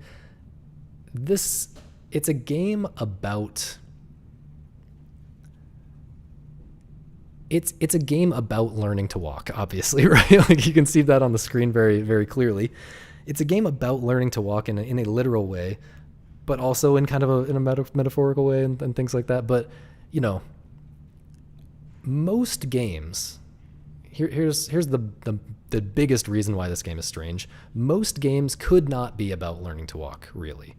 A game that is designed according to normal design patterns and best practices could not be about this, because the way that designers normally want to make control schemes is that they want the controls to almost be invisible. And you hear designers talking about this. You can probably find a GDC talk about this. You can find Twitter thread or Blue Sky threads about this, whatever. They want, you know, you press right on the D-pad and your character moves right. You press left and your character moves left. You press the A button and your character jumps. And maybe there's like a little more to it than that. Like, you know, maybe if you hold the jump button down, you get a higher jump than if you just tap it or whatever. But like, it should be clear from what's happening on the screen how the controls are creating the game, or translating into gameplay. And Baby Steps is very much like not like that. Like Getting Over It, people are even more familiar with Getting Over It, and it's an even clearer example of what I'm talking about right now with the control scheme. So let me just jump to Getting Over It for a second. Getting Over It, the control scheme is you move the mouse. That's the entire control scheme. It's all about moving the mouse, and yet it's incredibly deep and incredibly hard. And there's all these different moves and tricks that you can do within that. It's the control scheme is so analog, right? Like you can't divide it into these discrete actions like jump, step right, step left. It's all in how exactly you move your mouse and how fast you move it and all of this. Like, and you know, it depends on the situation. Like, you know, in Getting Over It, you're this guy in a pot dragging yourself around with your hammer, right? and your hammer, where exactly your hammer is, the exact angle of it, and how it's touching the geometry, and what kind of geometry, and all of this stuff affects how your controls translate into gameplay in a very complicated way. It's very confusing. You play this game and, you know, you can go through several playthroughs of Getting Over It and still be very confused when a particular thing happens. Like you can try a particular move twice in a row, and the first time it just works perfectly, and the second time it feels like you did the exact same move with the mouse, and it just completely fails. Like it utterly fails. Something completely different happens. Like that's the type of game that we're talking about here, and Baby Steps is to a large degree that type of game as well, just with walking instead of dragging yourself around with a hammer. And that enables so many particular strangenesses that normal games can't create. And you know, it enables the strangeness that relates to real world learning to walk, right? Like walking, if you think about how complicated real world walking is, it's insane. You never think about it when you're doing it, but you didn't learn it immediately. And it's not just because you were a baby. Like if you had never walked and then you had to learn to walk as an adult, it would be even harder than it was when you were a baby and you learned to walk, right? And like, if you watch a toddler or if you watch a baby learning to walk, like they are experimenting and making very slow, very complicated progress on this problem of like moving all of these muscles in tandem in a very particular way. It's just really complicated, right? And it's messy and it's frustrating in a kind of way. And so Baby Steps, by defying stuff about control schemes and things like that, by being strange in this particular way, it brings out the humor of that. First of all, like it's hilarious, you know. Maybe it's hilarious when you're watching a baby try to walk and fall down, but probably we don't really want to like laugh at a baby, right? But like suddenly when it's a 35-year-old a 35-year-old like developmentally stunted obese man trying to learn to walk and like falling over, suddenly it's hilarious. It brings out the humor that was there all along in this normal human thing of learning to walk, right? Anyway, that's just kind of the core of what's weird about Baby Steps and what's special about it. That there's all these other aspects to the game that kind of work with that to create an even more precise kind of strangeness. But why did I start talking about Baby Steps? Yeah, so well, let me switch to a different game. Well, this is the game that I didn't want to show because it's too spoilery to show it.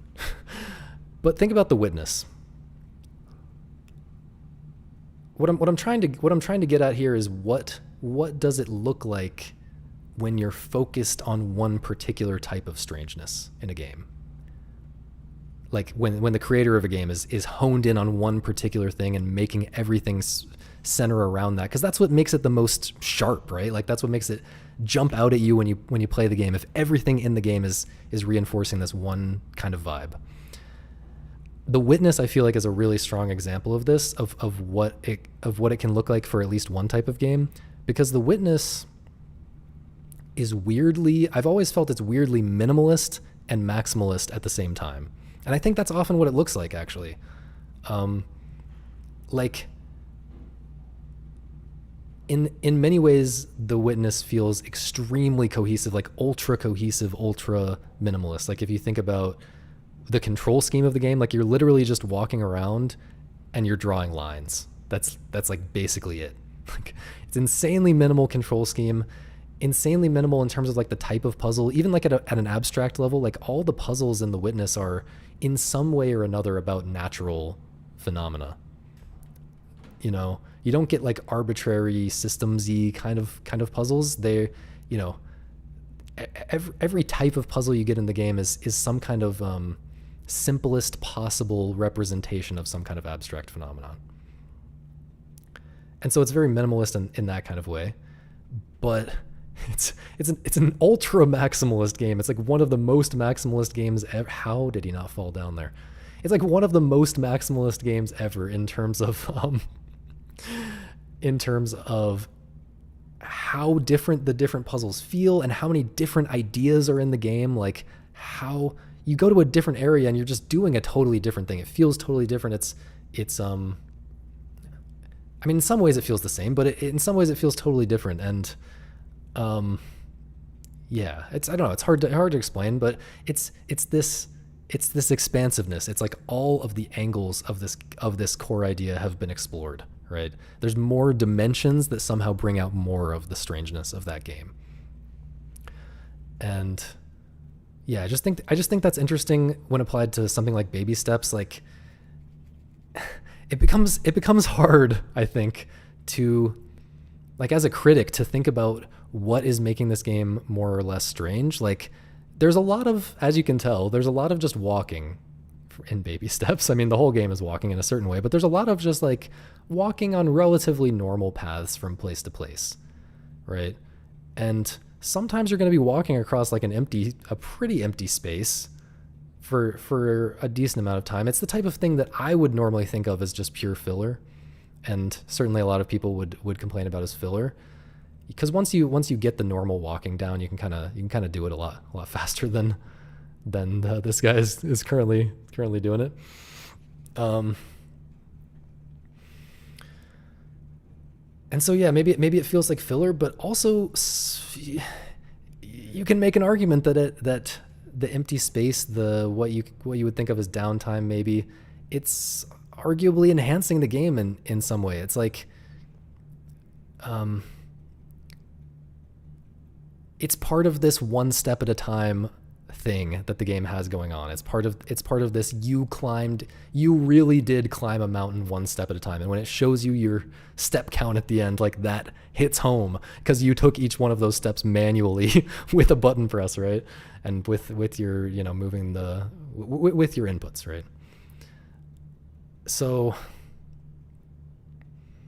yeah, it just I hesitate with it, thinking about games from within this framework of strangeness being great. Strangeness somehow being synonymous with greatness.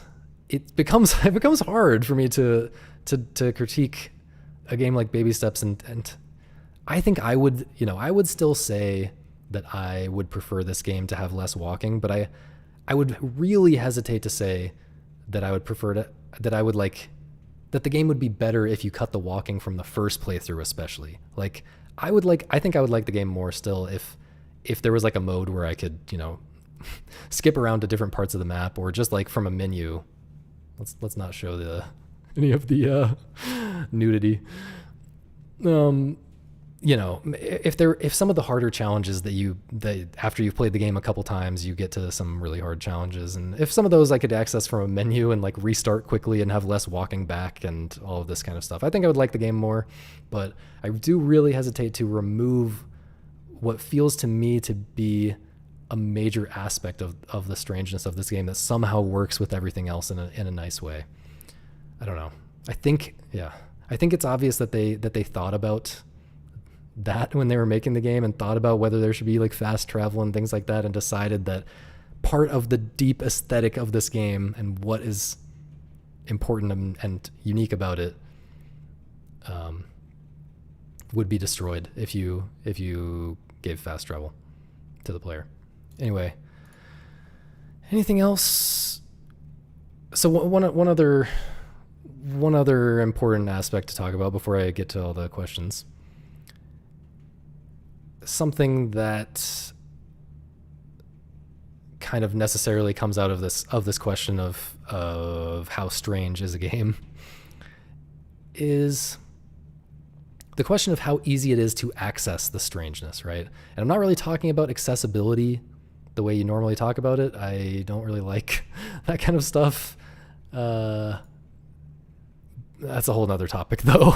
But I mean this from a few different angles.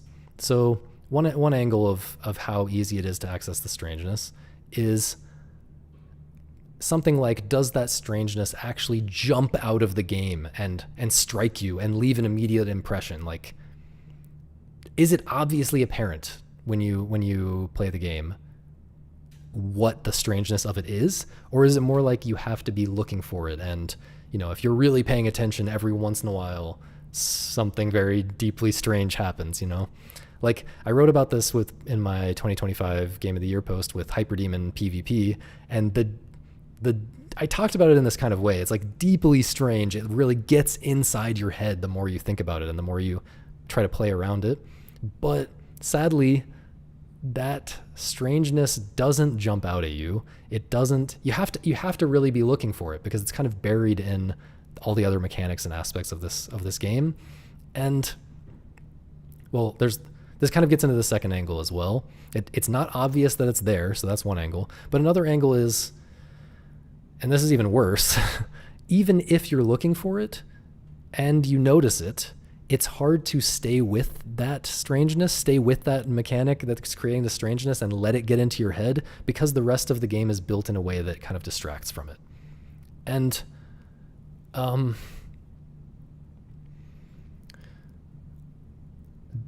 another example of that for me is, did I pull this up? Here's another example.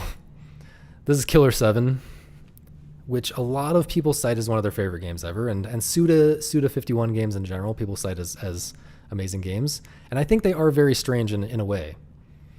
I think they're very strange aesthetic, like everything that's not the gameplay, right, is obviously very strange. And the gameplay is sometimes strange in some ways. I mean, the fact that the camera angle is the camera is on the ground, someone dropped the camera on the ground while you're running around these hallways, like, that's strange. And like the way this combat is presented, the presentation is strange, right? And the presentation obviously affects the gameplay to some degree, but you can kind of filter that out. And for me, at least, this is something that's, I'm not saying Killer 7 is not a great game or whatever. I'm saying for me, it's not. And this is something that probably works very differently for different people, because this is something that happens to me a lot with games that are cool mainly in an art direction kind of way. Like somehow the gameplay being more normal but still kind of involved. Like you have to focus on the gameplay to get these, shots off, to do this FPS thing and to explore to explore as effectively as possible and, not miss anything, and to figure out these little puzzle boss fights and stuff like in Killer 7. It is somewhat involved. It's not minimalist gameplay. And so by thinking about that, it somehow, for me at least, distracts from the strangeness. It somehow, in my head, the gameplay is centered for me. And I have to remind myself to not focus on the gameplay so much. And maybe this is just because I've played too many other games, or I've played too many like gamey games to get into the right mindset for Killer 7. And it's actually one of my goals as a critic to try to appreciate games like this more in the future, to try to figure out how to keep myself in that kind of mindset more. I do think it's probably possible, at least to do it more. Maybe not to do it enough to make this a all-time great game for me, but yeah, I do think it's possible, and it is to some degree a mindset thing, but it's sometimes hard to change those kind of things about how your brain works. So yeah, for me, this is an example of, even if you're looking for it and you notice what's strange about a game, like it can be hard to stay with that strangeness for me. So most of my playthrough of Killer 7 feels less strange than a large part of it actually is. And as like a counterexample of this, here's a game that I do love, Kentucky Route Zero, that is similarly about the art and the writing and the sound, rather than being about the interactivity. Well, I'll get back to this though. So a third angle related to like accessing the strangeness, like how difficult it is or how easy it is to access the strangeness of a game. A third angle is just how many people can access the strangeness, right? Which is related to just like what is being demanded of you to understand what makes this thing special. So obviously I love Syncopaws and, I think it's a deeply strange game. I don't think it's ever going to be a popular game. And that's just because it's so hard. Like the skill floor of that game you have to understand it pretty well. There's a lot going on that you have to be reasonably good at, just to forget about like surviving any amount of time, just to understand what's interesting about the game. I feel like you have to be pretty good at games, and you have to have a lot of experience in games, really, of like it hits the hardest. It's the easiest to appreciate when you've played more normal strategy games, and so you can more quickly realize, okay, what I'm missing here to be able to survive is not just, and to like understand what's going on at all. It's not something that other games I've played have done. There's somehow some other ingredient on top of everything else that I already know how to do. And what is that? And how do I grapple with that? And how do I think about that? And, here's an example from literature. You would expect more, in a sense, you would expect more strangeness to mean that fewer people are going to appreciate it, which is kind of, that implies some controversial things, I think, some elitist or whatever type of things, right? Like it kind of implies that, at least in this framework that we're thinking about here, that we're exploring here, it implies that the greatest games are the strangest games, which means they are the games that the fewest people are going to understand, that are the most difficult to get into, and have the most barriers to entry, right? But I think there's at least a pattern there. There's at least a trend toward that being true. It may not be 100% true, but there's at least a correlation there. And we should hesitate to say that a game is not as good just because it doesn't appeal to as many people or fewer people can understand it, right? And obviously I think this because Synchropause is, I think, the greatest game of all time. And, but, you know, it's good. There's a tradition here, an old tradition here in the world of literature as well. They do a really good job of this, of taking works seriously, even when very few people. I think this is even far less accessible than Synchropause. This is Finnegan's Wake. I have not gotten into Finnegan's Wake. It is the final frontier. It is it's the final boss of literature, right? And I mean, I guess I can't speak clearly about this. Like maybe like I do enjoy reading this. Like even just trying to read this first page here. Like, okay, this is the first paragraph of the book, by the way. River run past Eve and Adams, from swerve of shore to bend of bay, brings us by a commodious vicus, I don't know, of recirculation back to Howth Castle and environs. And it only gets more absurd. It only gets more absurd from there, right? Like, what are we even talking about when we get, whoops, sorry, it's hard to use this website when it's this zoomed in. He add a little fifey Annie Ugged the little what are we even talking about? And like, you know, so to be fair, like part of the appeal here is that you are overwhelmed by the ridiculous, like he's making shit up. He's being schizophrenic on purpose. And like, surely this is an indication, right? Some of this Humpty Hill head of there are indications here that you are supposed to be enjoying it in this kind of way, and it's supposed to be like ridiculous and a funny kind of overwhelming funny experience like this, right? But it's still a very challenging book to understand, and certainly to understand very deeply and to fully appreciate just how strange it is. The full force of this book is very difficult to understand. I wouldn't be surprised if there were less than 100 people who like really get this book in the world right now. So, but they still hail this as a great book. They still celebrate this as a great book. And I think that is an important thing to do when we're thinking about games and what makes a great game and what games deserve to be in the canon and all of that. But getting back to Kentucky Route Zero, you know, it's also a game that's mainly not about the interactivity, but I love it much more than I love Killer 7. And I feel the strangeness of it much more than I do of Killer 7. And I think it's interesting for a couple reasons. One, it kind of shows how like I was talking about earlier, like the gameplay being minimized lets your mind fully focus on the aesthetics, everything else, right? And yeah, I mean, when you are making a game that's where most of the appeal is not in the interactivity, you're kind of competing more directly with the entire history of other art forms that have been around for thousands of years, right? Like visual, like painting and then like film, which has not been around for as long, but still it's harder to do something new and genuinely deeply strange in that art form that will resonate with someone who, you know, is in that particular canon as well, right? And I think it's important to do that. Like,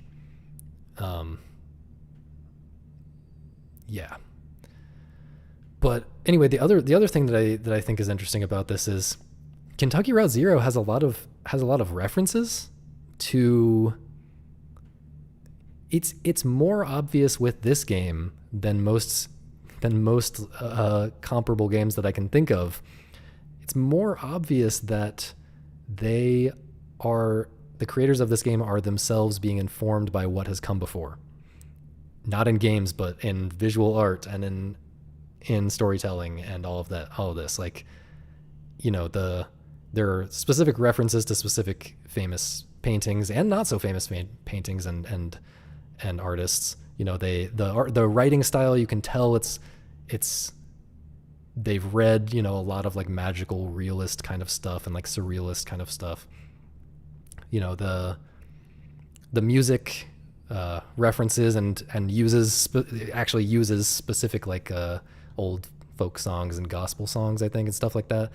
Um, so there, it's more obvious. It's just funny to me. It's maybe not just a coincidence that the game that is able to compete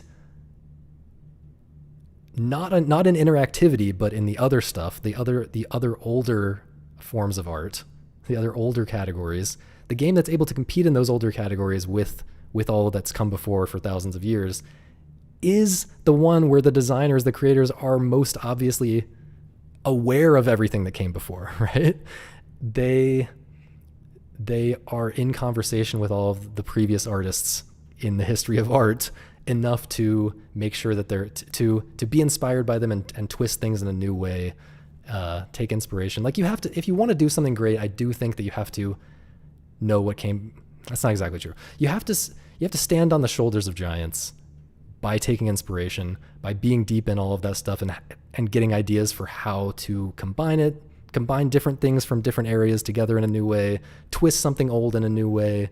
Like, yeah, it's easier to make something new in video games, right? Where there's just more low-hanging fruit in a newer art form. You don't have to be as deeply informed to figure out a new thing to do, or to have really brilliant, like, groundbreaking ideas. But yeah, I think in general that's how art moves forward. That's, you know where you stand in history and you work from there, and that's how art moves forward. And that's maybe all I have to say about this. That was quite a long rant, and I kind of just went off in multiple directions at the end. But hopefully you get what my main point, that I think the idea of strangeness being the core of what makes a game great, some certain type of strangeness, some deep aesthetic strangeness. Now, let me go back and try to respond to some of these questions, because there were a lot of interesting questions that I kind of skipped over because I felt like it was going to derail me too much.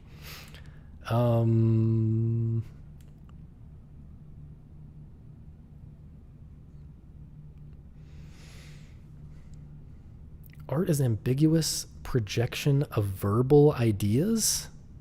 I already disagree. They don't have to be verbal ideas. Great art is art that at its most ambiguous manages to communicate the human thread behind it. There's a truth to that. There is a truth to that. I mean,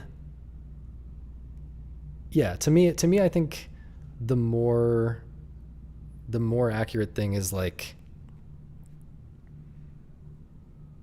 yeah, I mean, no, that you could relate that to what I've been saying. Like, there's some deeply human thing, which is the strangeness that we're talking about. But it's like, the strangeness kind of wraps specific aspects of being human in it, right? And, like, I think it's interesting to compare video games, the type of way that games can transform you versus the type of ways that stories can transform you, because it's very different, right? Like, TIS 100, like, learning how to work within this weird programming world, this weird, like, assembly programming, this very particular type of assembly programming that's very limited in a particular way that makes it super weird in a particular way. Like, learning how to do that is, like, it's a very practical thing compared to stories, which are much more, like, psychological usually, or, people dismiss games as an art form largely because they're not like, quote unquote, human. They're not as human or something. They're not about being human, what it is to be human, the human experience, things like that. I think that's just super wrong. Like, I think that's totally misguided. Like, TIS 100 is totally about being human. It is about a thing that your brain can do. It's maybe more about being human. It's about what it is, what can happen in your brain, right? What type of mode can your brain get into? We're going to create goals and an incentive structure and a whole, the whole game is designed to put you into a particular mode that you have never been in before. When it's a truly great game, I think it's putting you into a different mindset and a different mode of operation. And then you can see that, you can reflect on that and feel have the experience of that to reflect on and be like, whoa, that is a thing that I can do, or a thing that is possible, or something like that, right? And that is what is more about being human than that. That's more about being human than psychology, which is about like, other people being human, right? It's about other people being human. Anyway, I don't mean to dismiss literature at all, obviously, but it's just games have a different angle on it that is totally valid and super deep and interesting, and people just don't get that. Rain World is so hard to get into. I'm at my third real try. Yeah. A lot of people I'm sure can relate to that, but maybe what I said helped. Maybe what I said will help. Hopefully.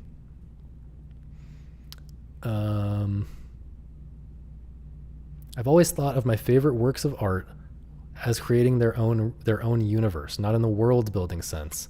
Could be a piano sonata or whatever. Totally. That totally fits with what I'm talking about. Totally fits with everything I've been saying. Yeah, I like that. There are certain moments in Rain World, I think is what he said, is what he was talking about, where you feel like you belong. When you finally feel that kind of comfort or whatever it is, it's hard to explain, but it feels really special. It's like being lost in the fog and then finding something familiar at the end. It makes it all feel worth it. That's beautiful. Genuinely, that's super true about Rain World. And I mean, what can I even add? I'm just glad I read it out loud. Yeah, Demon Souls. No, Demon Souls I think is another good example. I considered showing some Demon Souls here as well.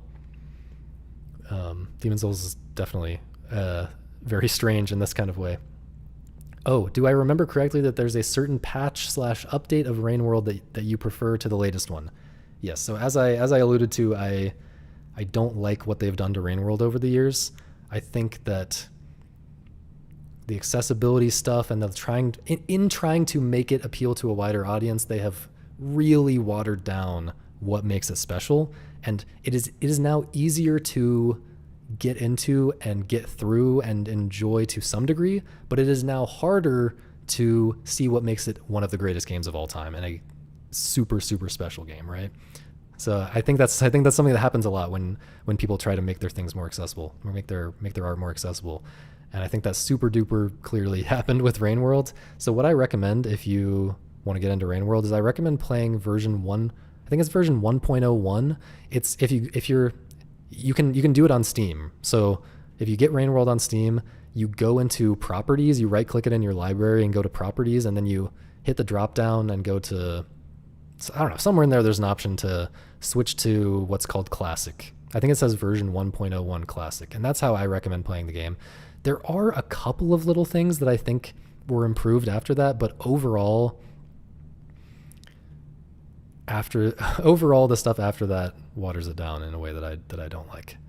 So I would at least try to get into it that way. And if you really feel frustrated, then it's still a great game. It's still a very special game if you play the latest version or whatever. But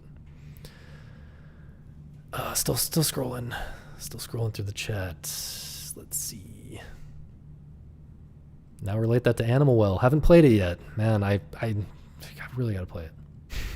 So many games I have to play, and I'm playing. This is the worst part about doing this. I'm playing fewer games than ever right now because I'm really trying to figure out how to articulate a lot of my thoughts that I've had bottled up and haven't done a good job of expressing for many years of playing and thinking seriously about games.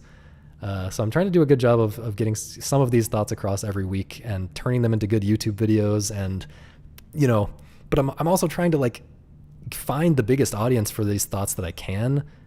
The biggest audience that can actually appreciate them, right? I don't want a mass audience. I don't want the Mr. Beast audience of morons who are just looking for stimulation or whatever. I'm intentionally not overstimulating you and editing my videos down and whatever, but I'm trying to do everything that I can in terms of having good thumbnails and titles for my videos and stuff that a somewhat wider audience than just the people in this stream would actually want to click on and give a chance to, right?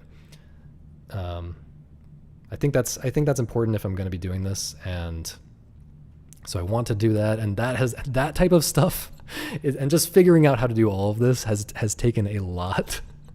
a lot of time and effort. And I've been playing fewer video games. I've been spending less time playing video games than ever in the last like 20 years, I think.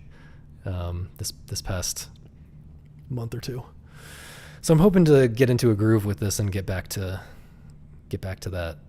playing more games, because I have a lot of games that I really want to play, and there's just a long, if I want to, like I was saying, if I want to try to take my stab at creating the video game canon, the ludic canon someday, I gotta find time to play Animal Well, man. I gotta find time to play. I gotta find time to get deep into Melee. I gotta find time to play hundreds of hours of Spy Party, which I already love, but would need to play a lot more.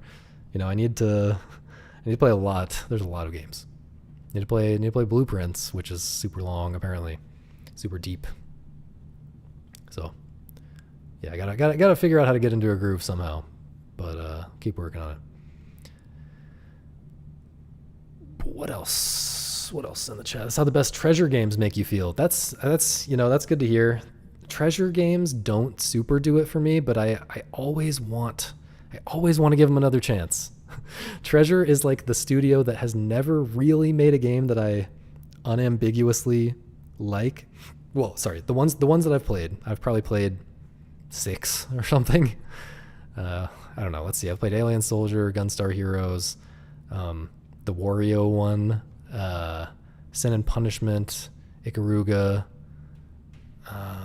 the one where you're like, I don't remember, some of the Sega, I don't know. I don't remember. There's a couple more, so maybe even more than 6, but none of those has like totally gotten me excited about it. But they're just like all right on the cusp of really working for me, I feel like. And so I always want to give them another chance. Just the other day I was thinking about Treasure and thinking, man, they just never do it for me, but man, I really want to try Sin and Punishment too. Like I should really try it, or I should really try Radiant Silvergun. Anyway, yeah, happy to hear that they are like that for some people. I'm sure from what I have heard from like Matthew Matosis and a lot of people over the years, like it is clear that they are like that for some people, and that's cool. The Team Silent Hill games. Quite embarrassingly, no. This is another one that's just very blatantly missing from my experience. I've played a little bit of Silent 2 like at a friend's house when I was like 10, and yeah, it's truly shameful. I've heard that but the reason why I would have played them by now if there were a cheap way to play them 100% accurately, and I believe I saw something recently actually about how Silent Hill 1 has been fully decompiled or is close to being fully decompiled, which would mean that we're maybe getting a fully accurate like PC version soon, if I understand correctly. So yeah, I will maybe be playing Silent Hill 1 soon. What sport has the most strangeness?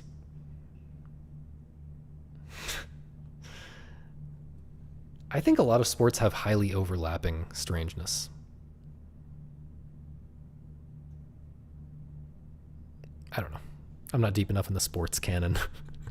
This is not how James Joyce writes most of the time. It gets more and more like that throughout his career. But yeah, we should maybe get into it at some point. The real topic is chess overrated. Sorry you missed that part. That was earlier in the stream. You don't mean all ideas are verbal, but most are informed by people's verbal understanding of them. That's for sure. Yeah. I agree with that. Is it difficult to get that old version? Yeah, it's on Steam. It's not difficult to play the old Rain World version. Well, we can have a big cult. The cult being the target audience is over? Nah, man. We're just trying to grow the cult, and we're trying to make the cult more in line with the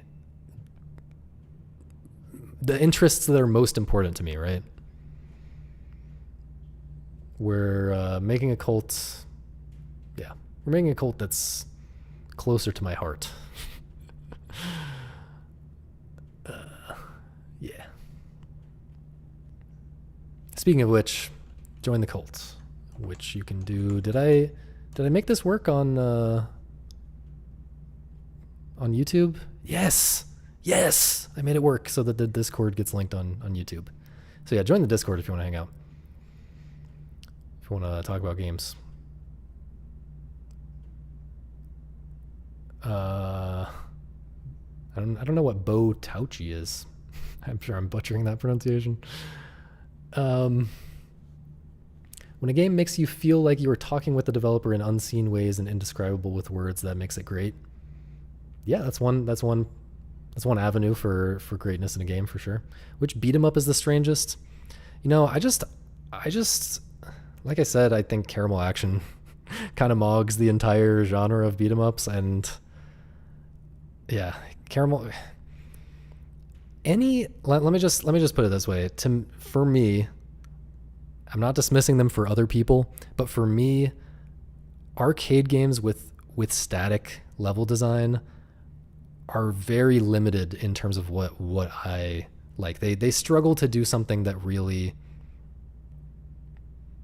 is amazing for me. You know. Here, actually, though, I have an answer.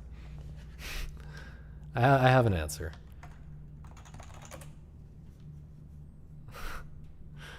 Surely Spike Out. Surely Spike Out is the strangest beat 'em up, right? And I haven't played it yet. I'm looking forward to trying it. Where's actual gameplay? This game looks very strange, and I'm looking forward to trying it. I'm looking forward to trying it someday. It's arguably outside of real beat 'em ups. But yeah. This is probably not the most representative gameplay. It's right at the beginning of the game, but yeah, I'm very, very interested in this game. I maybe don't expect it to be totally up my alley still, but you know, it's cool to play something like this, or like God Hand, you know, like just to see what it's all about, because it's just different, right? Maybe that's the strangest. And I mean, how can you not love that, right? How can you not love the guy carrying the fucking caution, don't enter this area, whatever you call that thing? How can you not love the car in the background dancing? Battle Circuit? What's Battle Circuit? I feel like I don't think I've played it. Capcom's most unhinged beat 'em up.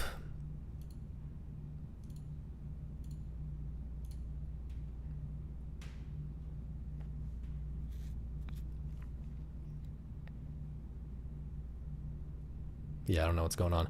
Yeah, I mean, just weird. I don't know what I don't know if this is what makes this game strange or not, but just like I was talking about, like what's interesting about beat 'em ups is that they're like high-speed chess, right? You have to think about the way that all these enemies are threatening space, and just going really weird with the ways that they threaten space, rather than just being about like every enemy is just going to punch or like kick in front of them or grab you or whatever. Like having weirder, more complex ways for those threats to play out and to overlap with each other, I think would be a good way to develop the genre. And you know, that would make it less accessible or less approachable, which again I think often correlates with quality. Like in a beat 'em up, you have very limited movement, right? You're typically pretty slow, which makes it so that you have to think ahead and understand in advance how these threats are going to threaten you. And so, you know, when the threats get crazier and more diverse and like overlap in harder to understand ways, it makes it even more frustrating potentially and intimidating that you move so slow, right? And you have to anticipate. You still have to understand in advance what's coming. Anyway, how kinetically stale most traditional beat 'em ups are? I feel like there's a feeling of like, you know, you're hitting every punch, you know. Do you mean kinetically like how it feels your hands on the controller? Because like, you know, beat 'em ups have really good like feedback, you know, audio visual like feedback for, you know, they make your punches feel impactful. They're really good about that, I feel like, a lot of the time. You know, hits what do you call it, like hit stop or hit I forget the terminology. I'm not a game developer, but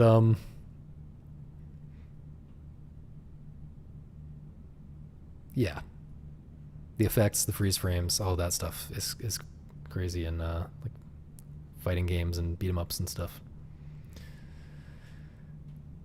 Um, was I saying something else when I got distracted by this? I don't know. Um, yeah. Am I completely done with speedruns? Not necessarily, but I would say that I don't have plans to do them again anytime soon. I've kind of, if you think about if I did speedruns forever,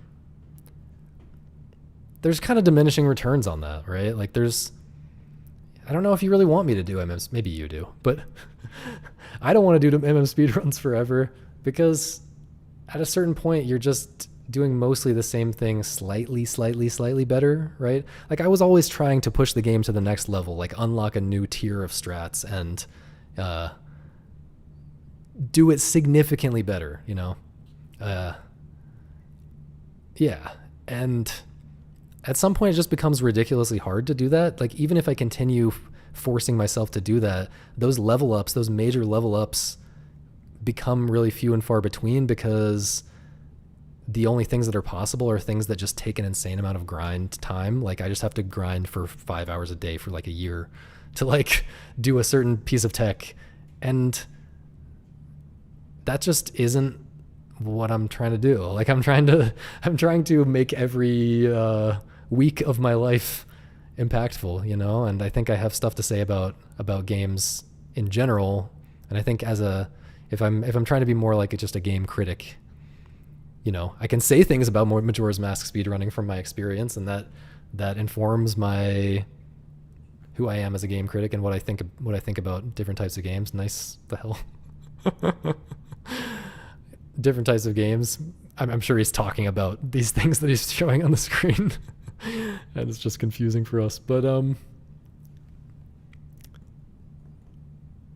yeah, you understand what I'm saying. Like, it's just game criticism is just a much broader. It's just a much bigger domain that's stays interesting for much longer. I think you can dedicate your whole life to trying to understand games and be a good game critic and talk about games and help other people understand games more, which is something like what I'm trying to do here. That's some part of what I'm trying to do here. And still be understanding more deeply, still getting to new tiers of understanding when you're 80 years old. Like art is complicated. And yeah, I would like to commit to something a little bit broader like that rather than something a little narrower like speedrunning, where I feel like I'm hitting pretty big diminishing returns even after like a couple years dedicated to it. But yeah.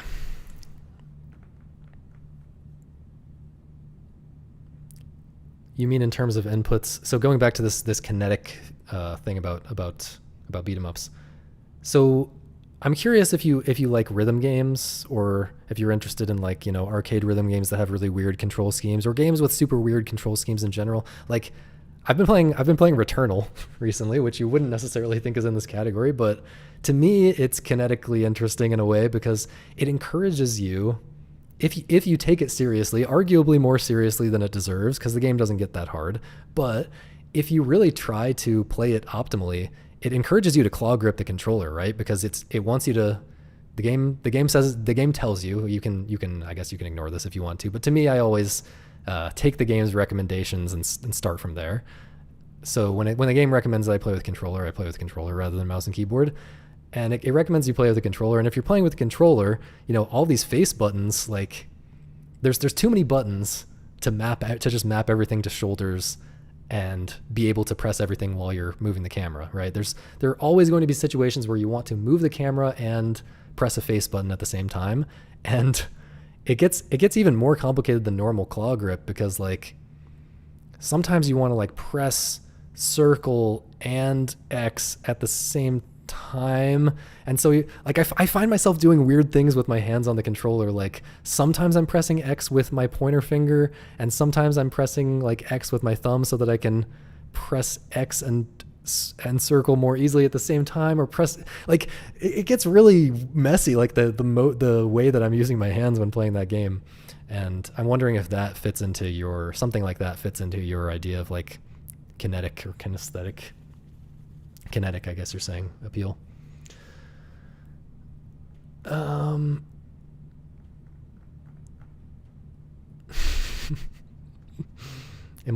Blindfolded grind. I don't know.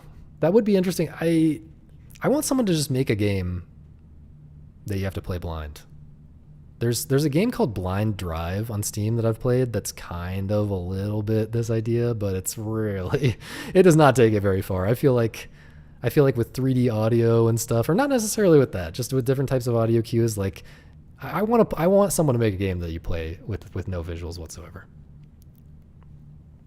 What did I enjoy about speedrunning? So I talked about it earlier this stream. You know, part of what's great about it is just contributing to the development of this thing that goes really deep. Like, it's really hard to like you like taking this game that people have already put so much time and effort into optimizing and all of this, and trying to level it up, trying to push it to the next level. These character designs are hilarious. There's something about that, like seeing the progression of the game over time and working to push it to the next level. That's the same thing it's the same reason I enjoyed, like, you know, getting into Caramel Action and spending like 50 hours, like continually leveling up and figuring out ways to level up my strats in Caramel Action to get the 2-all. Or like similarly what I've done with Post Void, and you know, the way I wrote about Post Void and like the 5 levels of like leveling up your Post Void game. So that's one aspect of it. It also rewards your understanding more than most speed games. A lot of speed games you can kind of just memorize the route and press the buttons at the right time and get a world record. Majora's Mask has some things about it that make it harder to do that make it more like Syncopause, actually. Syncopause, what's the the main thing that's so special about Syncopause is that it feels like it's like it gives you, when you get really deep into it, it's like it gives you some fraction of the feeling that Einstein felt when he came up with his theories about relativity, right? Like the feeling of making a breakthrough, like trying to understand this thing at a deeper, more fundamental level and getting to a new level of understanding by doing that. Syncopause is like, in big and small ways, constantly, and there's so many different things. Like it's like a whole field of mathematics that you can explore for yourself by getting better slowly at this game. Like but you feel this more the deeper you get into it. Like you want to understand this game at the deepest level, and it involves like trying to understand how it's programmed and like how this specific like sequence of events like being programmed in a different order like makes it so that in this weird edge case, like this particular thing happens differently, and like what can I learn from that about the fundamental nature of this game and how it works that I can then apply to other things. Like it's constantly rewarding you and endlessly. Like I've played that game for maybe 1,000 hours, and it never stopped rewarding me for understanding it more deeply and understanding more aspects of it and having better predictions about how things would play out based on my fundamental understanding of how the game works. And the appeal of Majora's Mask speedrunning is, for me, a lot like that.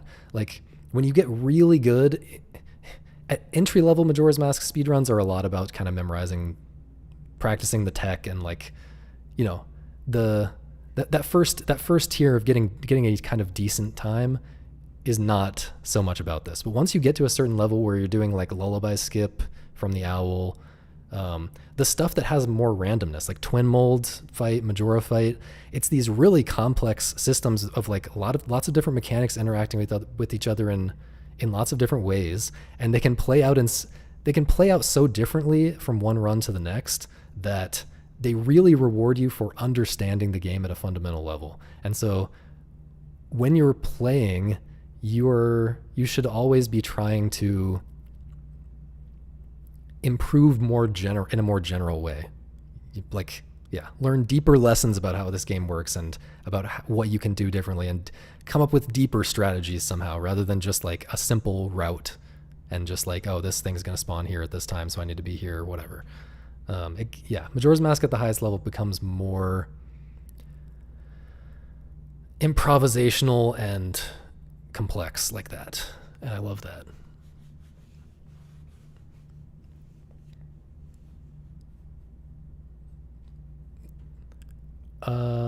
There's a Draken blind platformer. Awake, is that what it's called? I did not know about this. I've played, there's a few Draken games that I'm aware. There's at least one Draken game that I'm aware of that I haven't played but want to. It's the one, I think it's called Cruel World.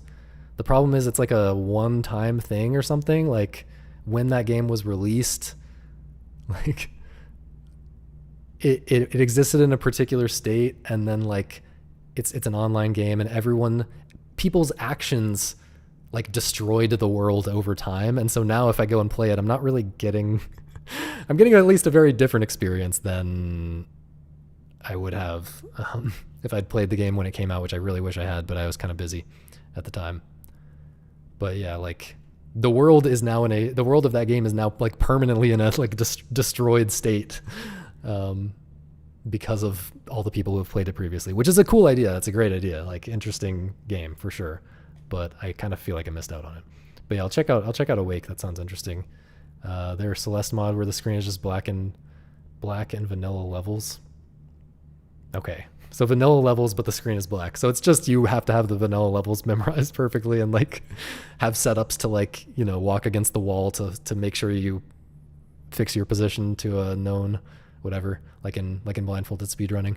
Yeah. I don't want it to be like that. I want a game I want a non-memorization game where you have to play blind. Yeah, Starseed Pilgrim is the Draken game that I would most recommend. Very interesting game.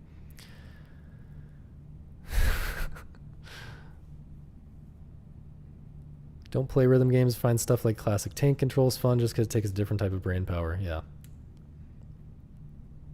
Yeah.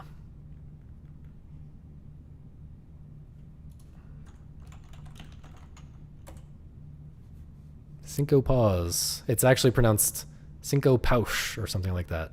It's in Portuguese. By Michael Bro. It's a very, very hard strategy roguelike that's very, very strange. Good luck.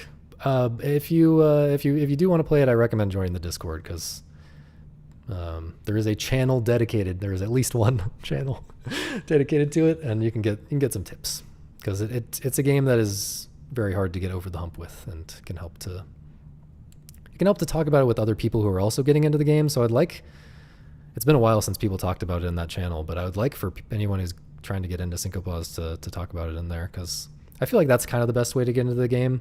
There's like enough, the learning curve is steep enough that I feel like it's a little rough to get into just by yourself with no help from anyone else. But at the same time, I think, really joining the Syncopause community and just overwhelming yourself by reading all the high level advanced stuff, like that can be a little spoilery. So I don't really recommend that approach either. So I feel like something in between, where like you have at least one other person to like talk to about it who's also like kind of getting into the game or just recently got into the game or whatever, that can be, that to me is the ideal experience. So yeah, I encourage anyone who's playing Syncopause whenever you are getting into it to post about it and discuss with other people in the Discord. Yeah, it's been in itch bundles. So yeah, check your itch account to see if you already have it. I guess it won't let you buy it on itch if you already own it. It's later now. People are actually streaming. I mean, the problem with that is like, who am I even rating? Like, am I just rating MM speedrunning people? Like, it's just not, it just feels weird to raid a totally different type of vibe. Maybe I can raid someone in software and game development.